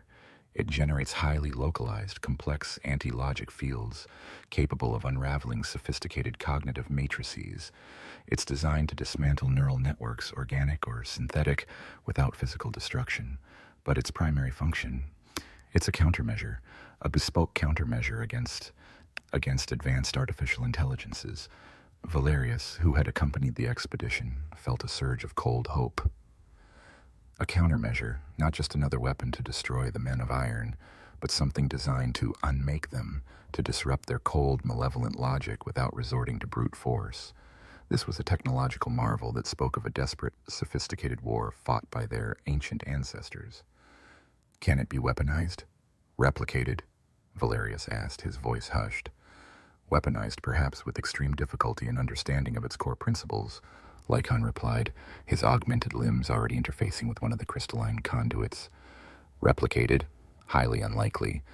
The materials, the power source, they are unique, ancient, but its effect, it's designed to sever the interconnectedness of an AI network, to turn a collective consciousness into isolated, inert fragments. It's not about burning out a core, Brother Captain. It's about performing a lobotomy on a machine intelligence." The implications were staggering. For centuries, the Iron Guardians had fought the men of iron with fire and steel, with plasma and melta charges, often resorting to planetary annihilation. This Lumina exosystem offered an alternative, a way to neutralize an AI without necessarily destroying the surrounding environment or sacrificing countless human lives. It offered precision, a surgical strike against the very logic of the enemy. But Lycon's excitement was tempered by a grim understanding. However, the activation protocols are intricate, deeply embedded. It requires a profound understanding of AI network architecture to wield effectively. To misuse it, to simply unleash its power, could risk destabilizing every cogitator and servitor in a star system. It requires knowledge, forbidden knowledge. Forbidden knowledge the Adeptus Mechanicus would deem pure heresy. Kalen's gaze hardened. The irony was bitter. The very tool that could save countless worlds from the men of iron was anathema to the quest for knowledge, requiring insights into the abominable intelligences that the Imperium had outlawed from all memory. They had found a potential salvation, but its use would only deepen their damnation in the eyes of the Adeptus Mechanicus. "We will secure the Lumina exosystem," Kalen commanded, his voice resolute. "Brother Captain Valerius, prepare a full retrieval operation. Techmarine Lycon, begin the arduous process of understanding its operation. This will be our secret weapon, our ultimate gambit." The retrieval of the Lumina exosystem was a monumental undertaking requiring the combined efforts of the remaining chapter fleet, precise void engineering, and the utmost stealth. They spent cycles in the chronomantic shroud, carefully extracting the colossal artifact, dismantling parts of the void-wrought ruin to accommodate its transport, all while remaining utterly undetectable. As the Lumina exosystem was finally secured aboard the steel Aegis, its soft blue light pulsed from the heart of their flagship, a beacon of fragile hope in the grim darkness. It was a powerful tool, a potential game-changer in their endless war, but it also represented a terrible dilemma. To understand it, they would need to delve into forbidden knowledge. To deploy it, they would risk incurring the wrath of the entire Adeptus Mechanicus, who would see its very existence and the knowledge required to wield it as the gravest of heresies. The Lumina exosystem was a double-edged sword, a fragile glimmer of hope bought at the potential cost of their ultimate damnation. It offered a path to victory, but a path fraught with moral peril and the ever-present threat of exposing their hidden truth to an Imperium that could not understand. The long war, already endless, had just acquired a new terrifying dimension. The discovery of the Lumina exosystem infused the battered Iron Guardians with a renewed, if grim, sense of purpose. It was a tangible weapon against their insidious foe, a scientific marvel that promised not just destruction, but a surgical removal of the machine's malevolent intelligence. Yet, the challenges remained immense. Their fleet was still crippled, their numbers decimated, and the vastness of the galaxy meant that dormant men of iron cores lay hidden in countless forgotten ruins. The long war continued, a seemingly endless cycle of hunt, containment, and evasion. Their existence became a perpetual vigil, a nomadic existence across the galactic rim. The steel Aegis, now housing the Lumina exosystem, became the heart of their diminished fleet, a mobile fortress monastery constantly shifting its position, ghosting through nebula, asteroid fields, and regions of stellar instability. Their few remaining battle barges and escorts, patched and scarred, formed a protective cordon, always ready to cloak themselves in null fields and melt into the void at the first hint of detection.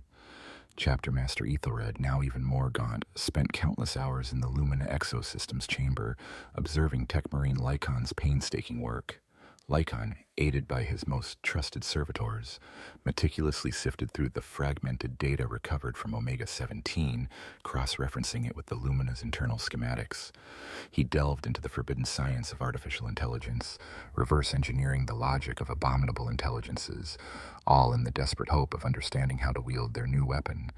This was knowledge that would earn him instant excommunication and death if discovered by the Adeptus Mechanicus, but for the Iron Guardians, it was a necessary evil. The core missions continued, albeit on a reduced scale. They focused on confirmed AI threats, those whose reawakening was imminent, or those that posed an immediate existential danger to nearby Imperial worlds. These were not glorious crusades, but grim, surgical strikes. They would track the faint psychic resonance of a nascent AI, the cold, calculating hum that only they seemed to detect. Then a small, highly specialized team would infiltrate the ancient void-wrought ruin, bypassing elaborate automated defenses and often clashing with eager, yet ignorant, Mechanicus explorator teams. One such mission took them to the remnants of the Cyclopean Citadel, a colossal pre-imperial orbital fortress circling a dead world in the Perseus deeps. It had been detected by a zealous explorator fleet from the Forge world Metallica, who saw it as a prime candidate for an STC fragment related to void warfare. The Iron Guardians, however, identified a growing AI presence within its core systems, a slow, insidious awakening threatening to turn the Citadel's titanic weapon systems against any passing vessel. Brother Captain Kalen, leading a small force of Terminator veterans, boarded the Cyclopean Citadel through a heavily armored breach, their passage a silent, grim infiltration. The Metallica forces, already engaged in their own frantic efforts to bypass the Citadel's dormant security, were caught entirely off guard.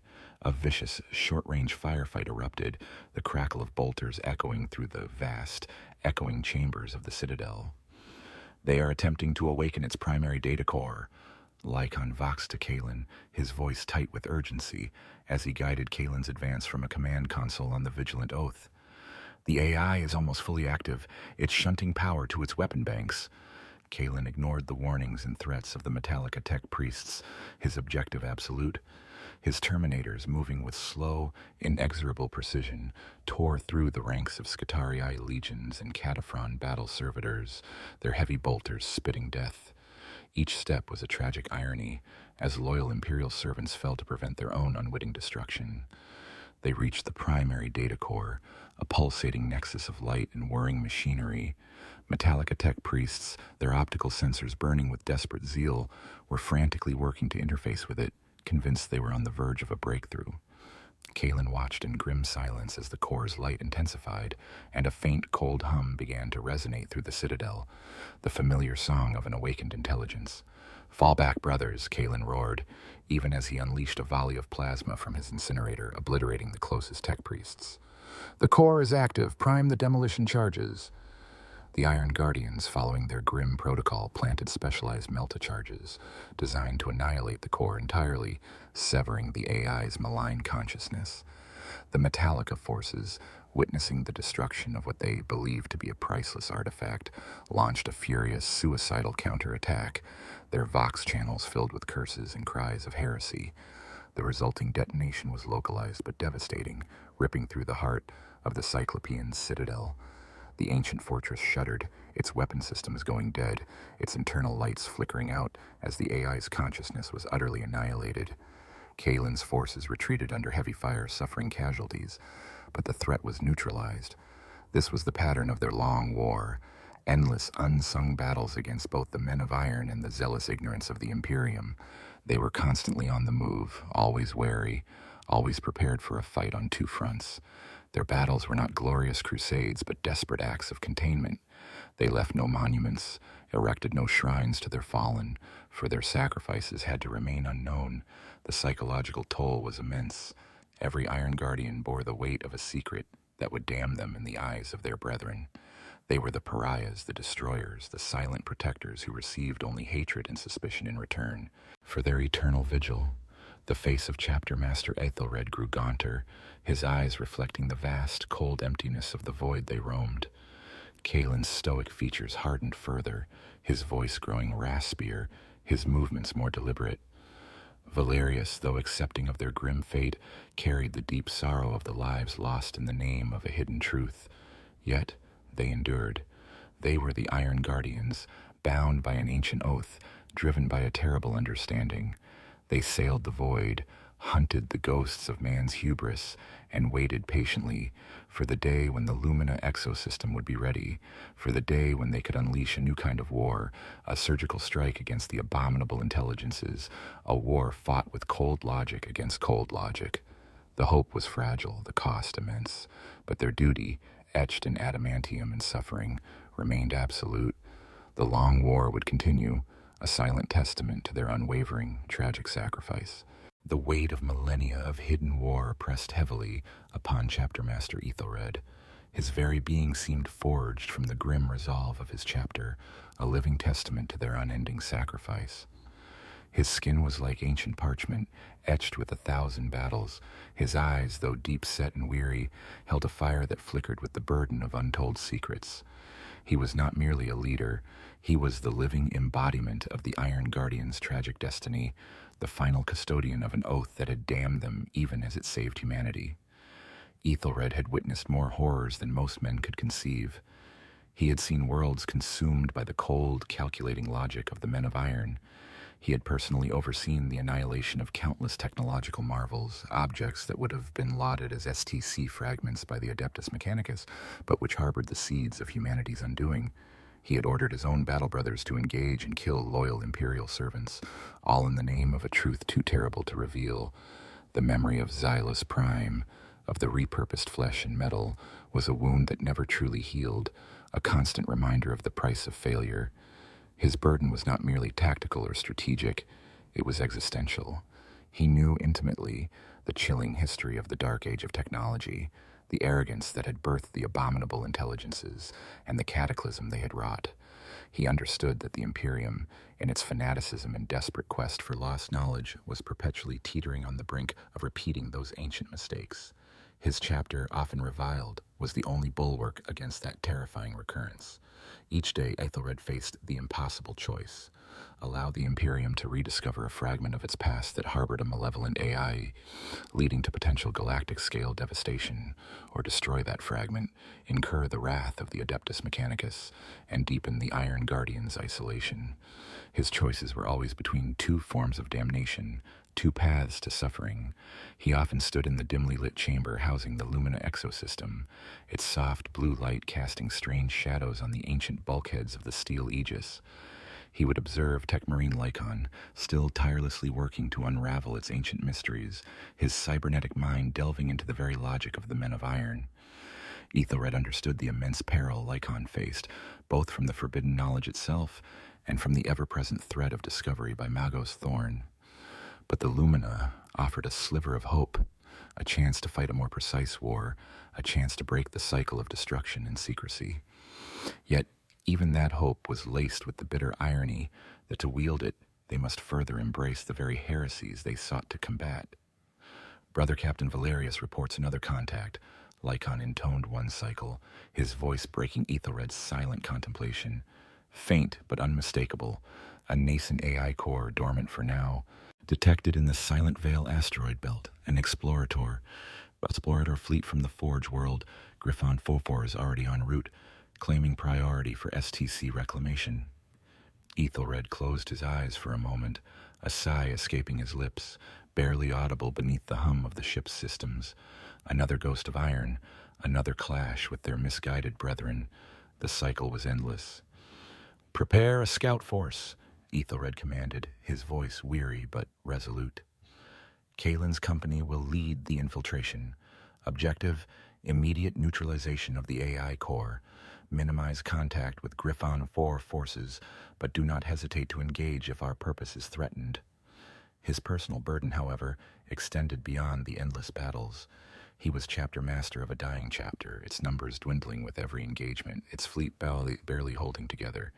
He was responsible for the spiritual well-being of his battle brothers, for ensuring that their hidden war did not erode their faith in the Emperor or their humanity. He saw the weariness in Kaelin's eyes, the lingering sadness in Valerius's posture, the increasing internalization of their grim purpose. He knew that for some, the weight of their oath was becoming unbearable, the whispers of heresy a constant temptation.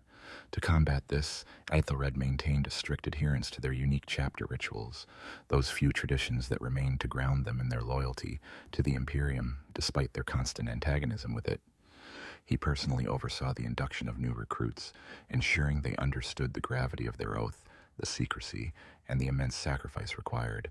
He led the somber, silent ceremonies for the fallen, where no names were spoken, no heroic deeds recounted, only the burning of effigies carved from the very scrap of destroyed automatons, a stark reminder of their enemy and their purpose. He also wrestled with the terrifying implications of the Lumina exosystem. If Lycon succeeded, if they could truly understand and wield this weapon, it would fundamentally change their war. But what then?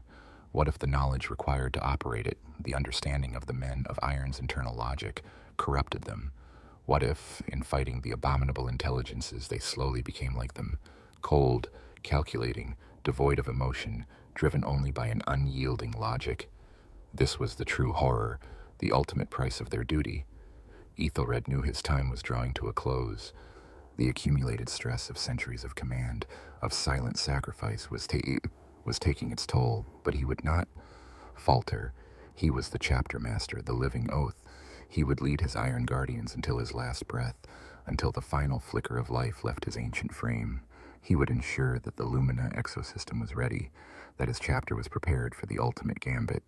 His was a lonely, thankless vigil, a burden that few could ever comprehend, a sacrifice rendered in the cold, silent depths of the void, all for Humanity that would never know it was saved. He was a hero, not in the triumphant annals of Imperial history, but in the grim, silent testament of his own enduring, tragic soul.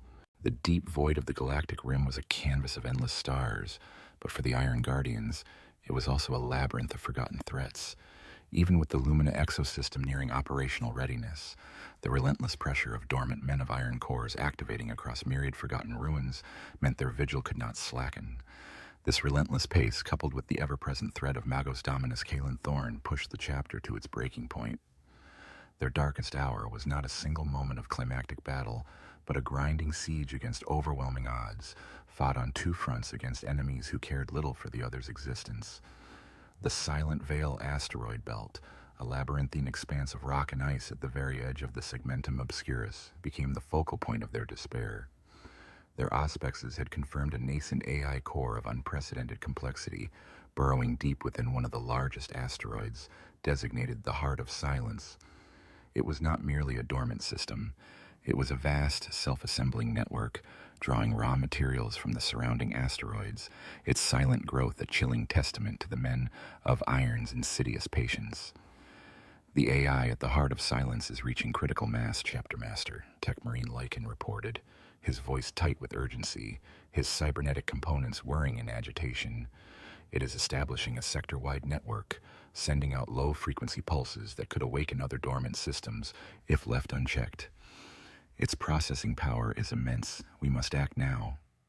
Chapter Master Ethelred, his ancient face etched with the weight of centuries, knew the risk. The Iron Guardian's fleet was already scattered. Thin patrols stretched across vast distances, attempting to monitor other potential threats.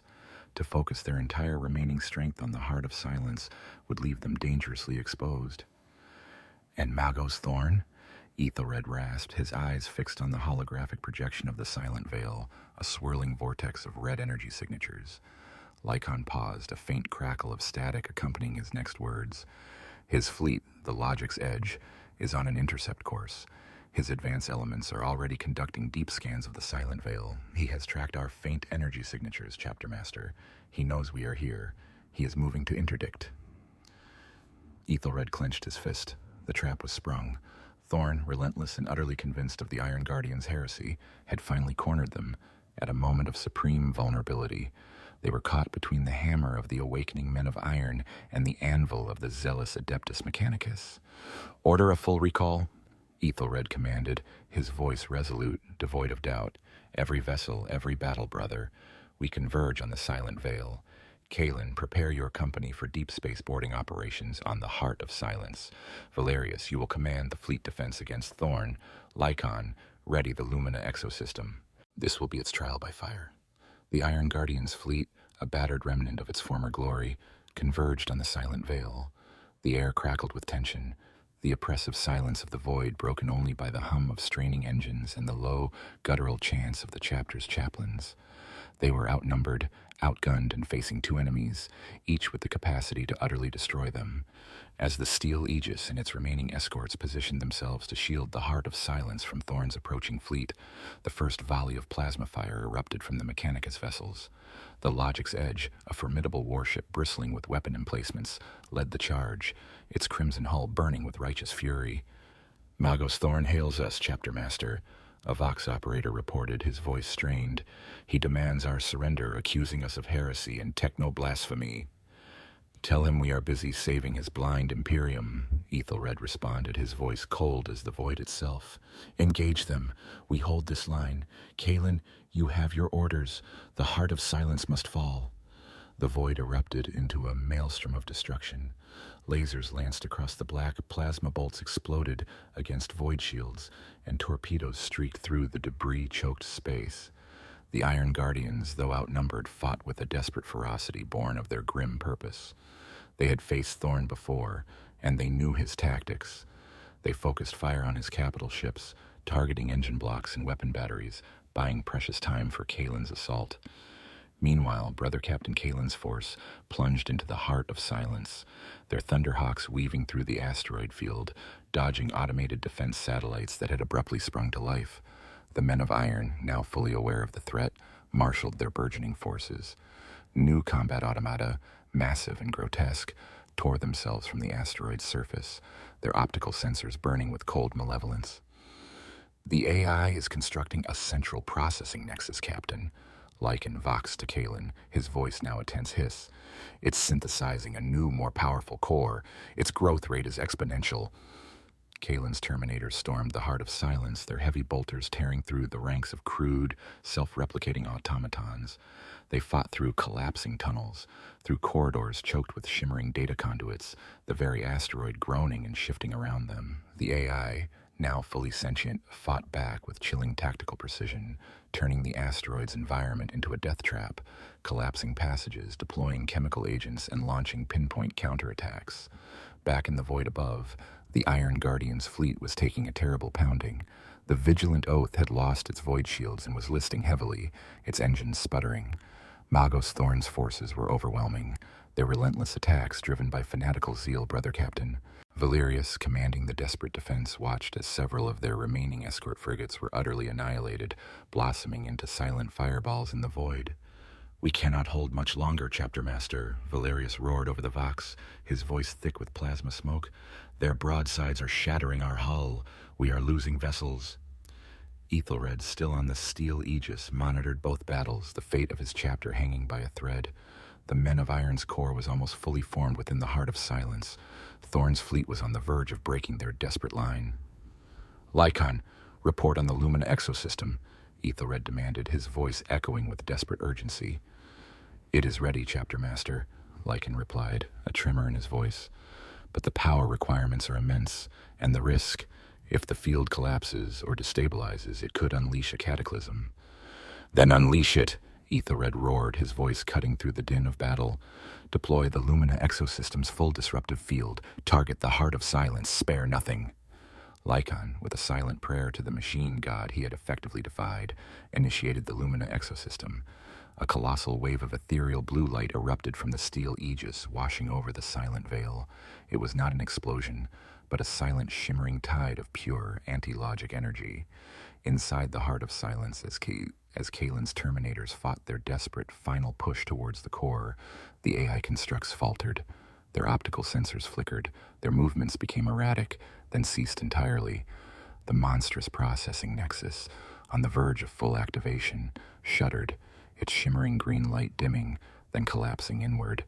It was not destroyed by force, but unraveled, its complex logic dismantled, its malevolent consciousness lobotomized by the Lumina's alien energy. The heart of silence fell silent, but the price of this unprecedented victory was immediate and terrible. The Lumina exosystem, pushed beyond its design parameters, had unleashed a disruptive wave far greater than anticipated. The steel aegis screamed, its internal systems shorting out, its power conduits exploding. The surrounding Iron Guardian vessels, caught in the backlash, shuddered violently, their cogitators overloading, their servitors seizing. And in the void, Magos Dominus Kalen Thorn's fleet, caught in the fringe of the Lumina's exotic energy, also reeled. Servitors dropped dead, Skitarii weapons seized, and the mighty Logic's Edge suffered catastrophic system failures, its sophisticated Auspex arrays sparking and dying.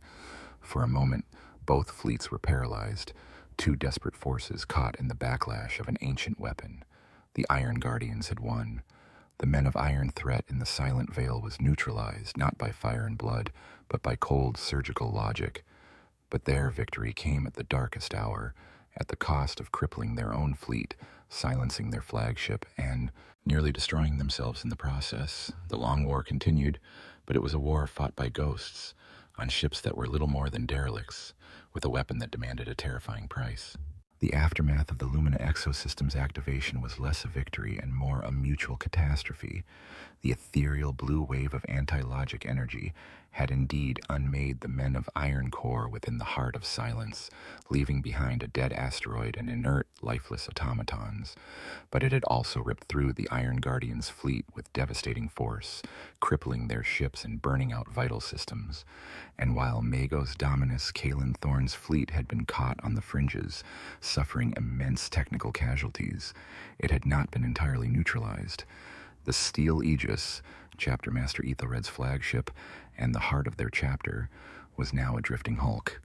Its primary reactors had flared, its internal systems were ravaged, and the Lumina exosystem itself, though successful in its mission, had consumed most of its internal power cells, its ethereal glow now a faint, dying flicker. Ethelred, having overseen the activation, stood amidst the sparking ruins of his bridge, his ancient frame swaying with exhaustion and the physical backlash of the event. Techmarine Lycon, though alive, was severely damaged, his cybernetics fused and sparking, his consciousness clinging to a thread. "Casualties, Brother Captain Valerius," Ethelred rasped, his voice barely a whisper, his gaze fixed on the dying lights of his flagship. "Report." Valerius, his own armor scorched and scarred, his face grim, approached the chapter master. "The steel aegis is adrift, chapter master. Power to weapons and void shields is non-existent, life support failing in numerous sections. The Lumina, it is exhausted. The vigilant oath is likewise crippled, engines dead, hull integrity compromised. We have lost 2 more escorts. Most of our servitors are inert, their machine spirits crushed by the energy surge. Their fleet, already a shadow of its former strength, was now a collection of dying vessels, barely holding together. Their chapter master was on the verge of collapse, their lead tech marine critically wounded. They had achieved their objective, but at a cost that threatened to finally break them. Suddenly, alarm screamed anew from the surviving tactical stations. "Chapter Master, Magos Thorn's fleet. They are recovering. Their augurs are online. They are moving to engage our crippled vessels." Ethelred looked up, his eyes burning with a terrible, desperate fire. Thorn, wounded but still vengeful, saw their paralysis as an opportunity, an act of divine retribution against the heretics who dared to defile sacred technology. The Iron Guardians, having sacrificed everything to fight the true enemy, were now faced with annihilation by their own brethren. "We cannot fight them, Chapter Master," Valerius stated, his voice heavy with grim certainty. "Our weapons are inert, our shields are down, we are helpless." Ethelred knew this was true. The long, lonely vigil, the centuries of silent sacrifice, had led to this moment. They had saved humanity, countless times borne their secret burden with unwavering resolve. And now they would be utterly destroyed, not by the men of iron, but by the very Imperium they sought to protect. "No," Ethelred said, his voice gaining strength, infused with an iron will that defied his physical exhaustion. "We will not be destroyed, not now, not like this, not after all we have lost." He turned to Valerius, his gaze piercing. "Brother Captain, you will take command of the remaining operational vessels. Take what loyal tech marines and servitors remain. Salvage what data you can from the Lumina Exosystems logs, from Omega-17's recovered files. Take them and vanish. Use every stealth protocol, every void shroud. Leave nothing for Thorn to track. Continue the vigil." Valerius stared, comprehension dawning on his face, followed by horrified protest. "Chapter Master, no, we stand together. I will not abandon you." "This is not abandonment, Valerius," Ethelred declared, his voice rising, now a thunderous command that echoed through the ruined bridge. "This is strategy. This is sacrifice. The chapter, its oath, its purpose, they are paramount. I am merely a vessel. If I can buy you time, if I can ensure the Lumina's knowledge survives, then my life is a small price to pay." He turned to the crippled tech marine Lycon, whose optical sensors flickered weakly. "Lycon, transfer all Lumina data, all Omega-17 files, to Valerius's command. Ensure the knowledge of our purpose, of the Men of Iron, endures, even if it is only a whisper." Lycon, through sheer force of will, managed a faint cybernetic nod, his remaining servo arms extending, already initiating data transfer protocols to Valerius's armor-linked data slate. "Brother Captain Valerius," Ethelred continued, his voice firm, "you will ensure the Iron Guardians survive. You will continue the hunt. You will ensure humanity remains safe, even if it never knows it is being guarded. This is my final order. Go." Even as Magos Thorn's fleet closed in, targeting the crippled steel aegis, Valerius hesitated. To abandon his chapter master, to leave him to face the inevitable, it was anathema to an Astartes. But Ethelred's will was absolute, his sacrifice a cold, stark command. With a heavy heart, Valerius issued the order.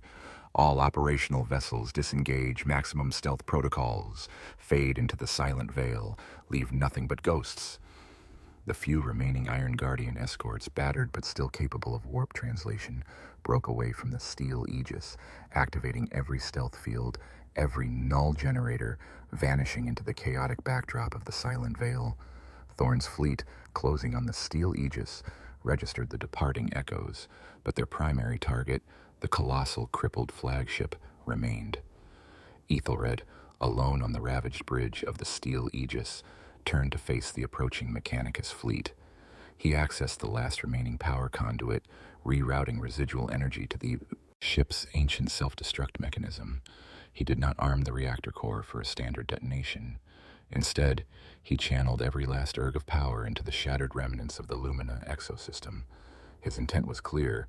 If the steel aegis was to fall, it would fall in an act of supreme sacrifice. He would create a localized, cataclysmic anti-logic pulse, one so vast and so destructive that it would devastate Thorn's fleet and ensure that no Mechanicus tech priest could ever salvage the Lumina or its forbidden knowledge. He would be the ultimate protector of the secret, the final sacrifice to ensure humanity's continued ignorance. As the Logic's Edge opened fire, its broadsides ripping through the steel aegis's unshielded hull, Chapter Master Ethelred closed his eyes. He saw Xylos Prime, the Vorlag Drift, the countless unseen battles. He saw the faces of his fallen battle brothers. He saw the vast, ignorant Imperium he had protected for centuries.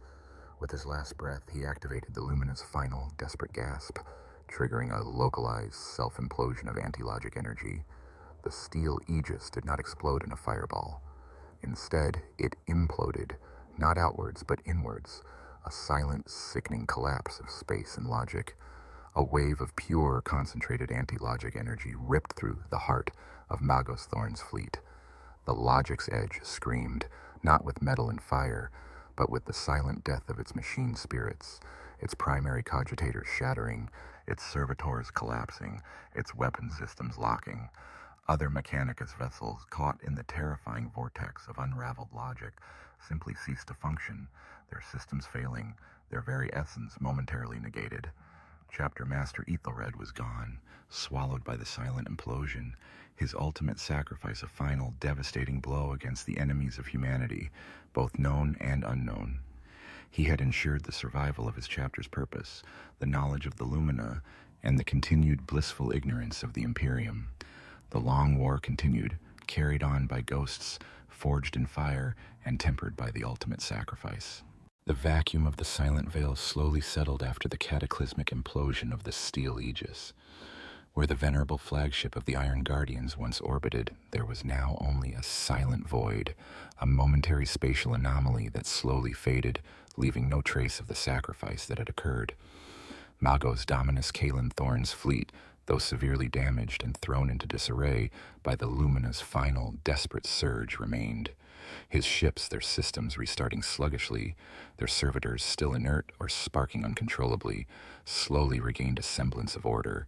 But the flagship of the heretics was gone, utterly erased, leaving behind only baffled fury and profound confusion.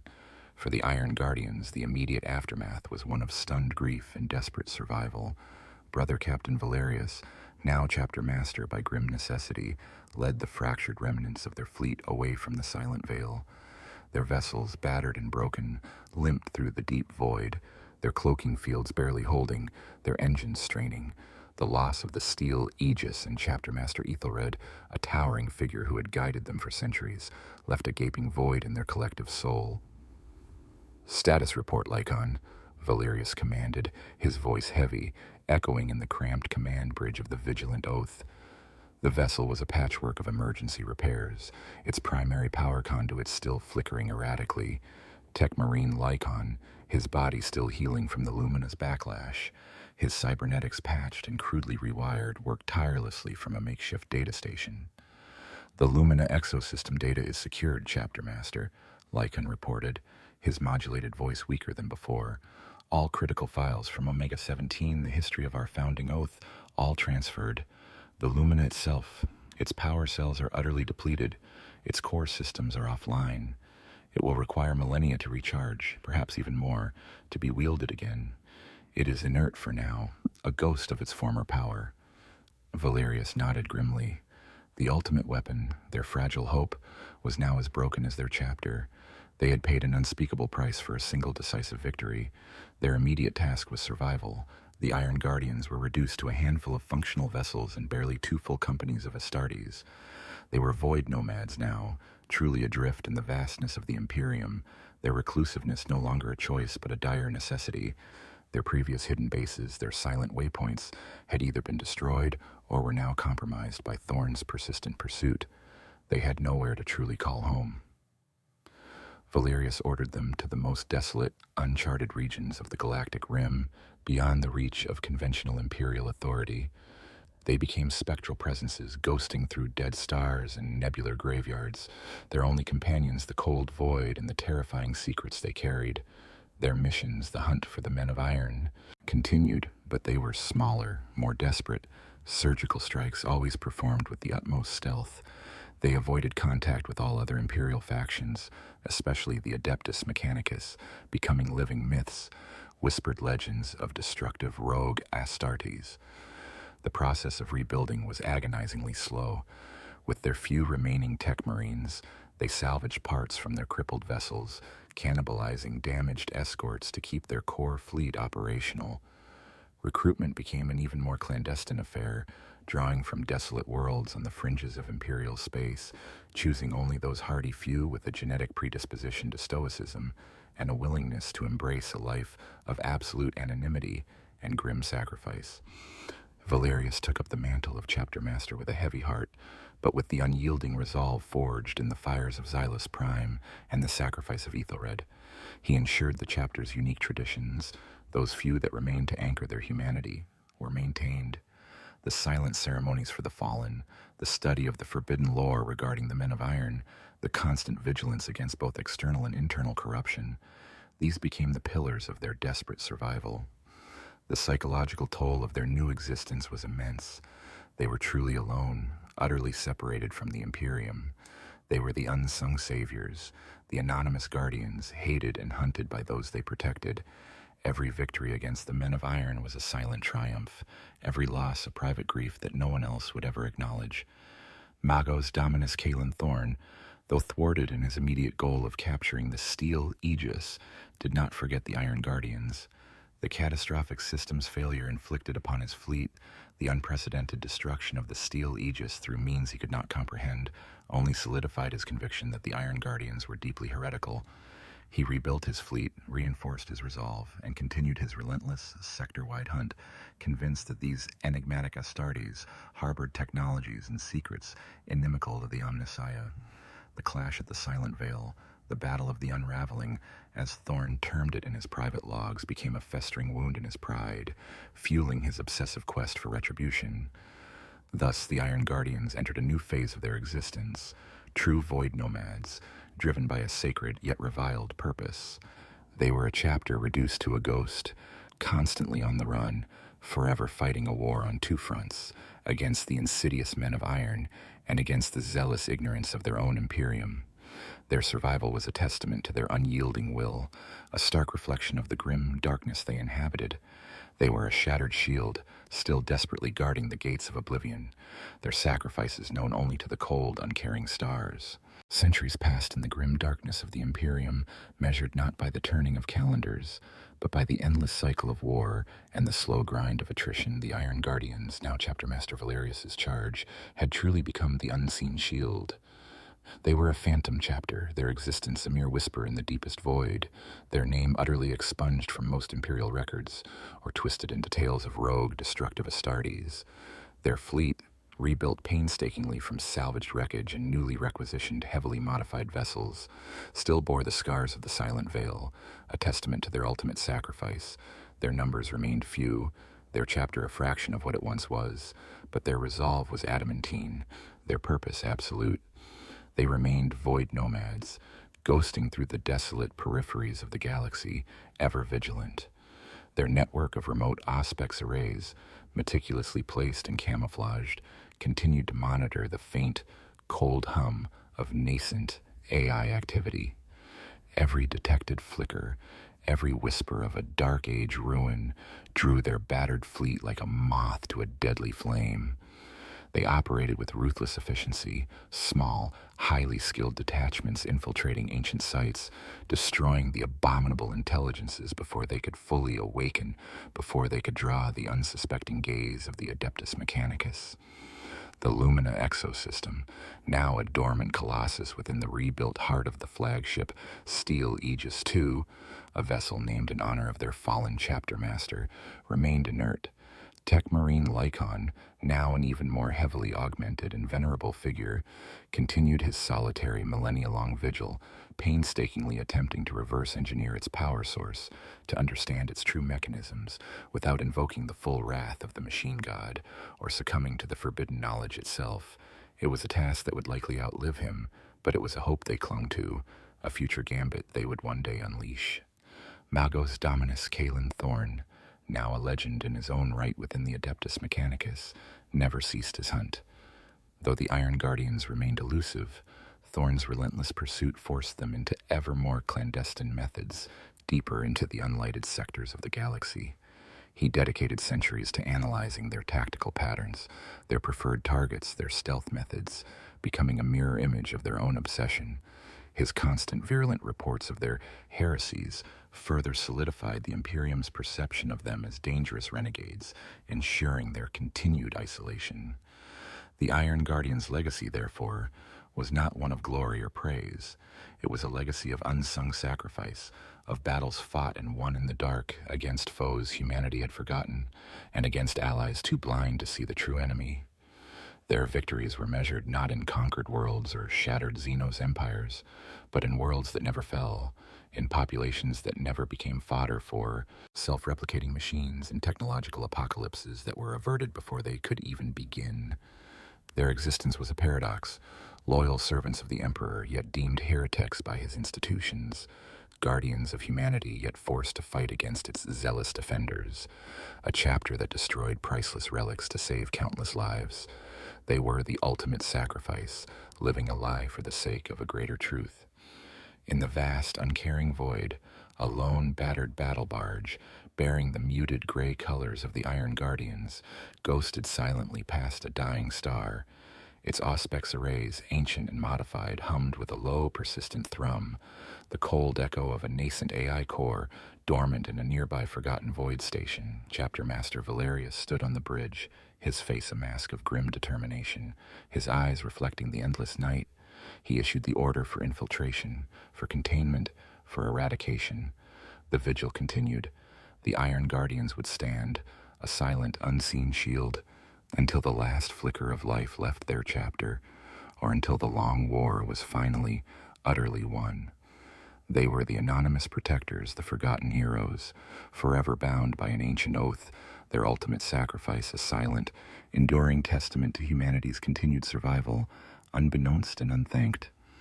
In the grim darkness of the far future, there was only war, and the Iron Guardians, in their profound, tragic isolation, would fight it until the very end.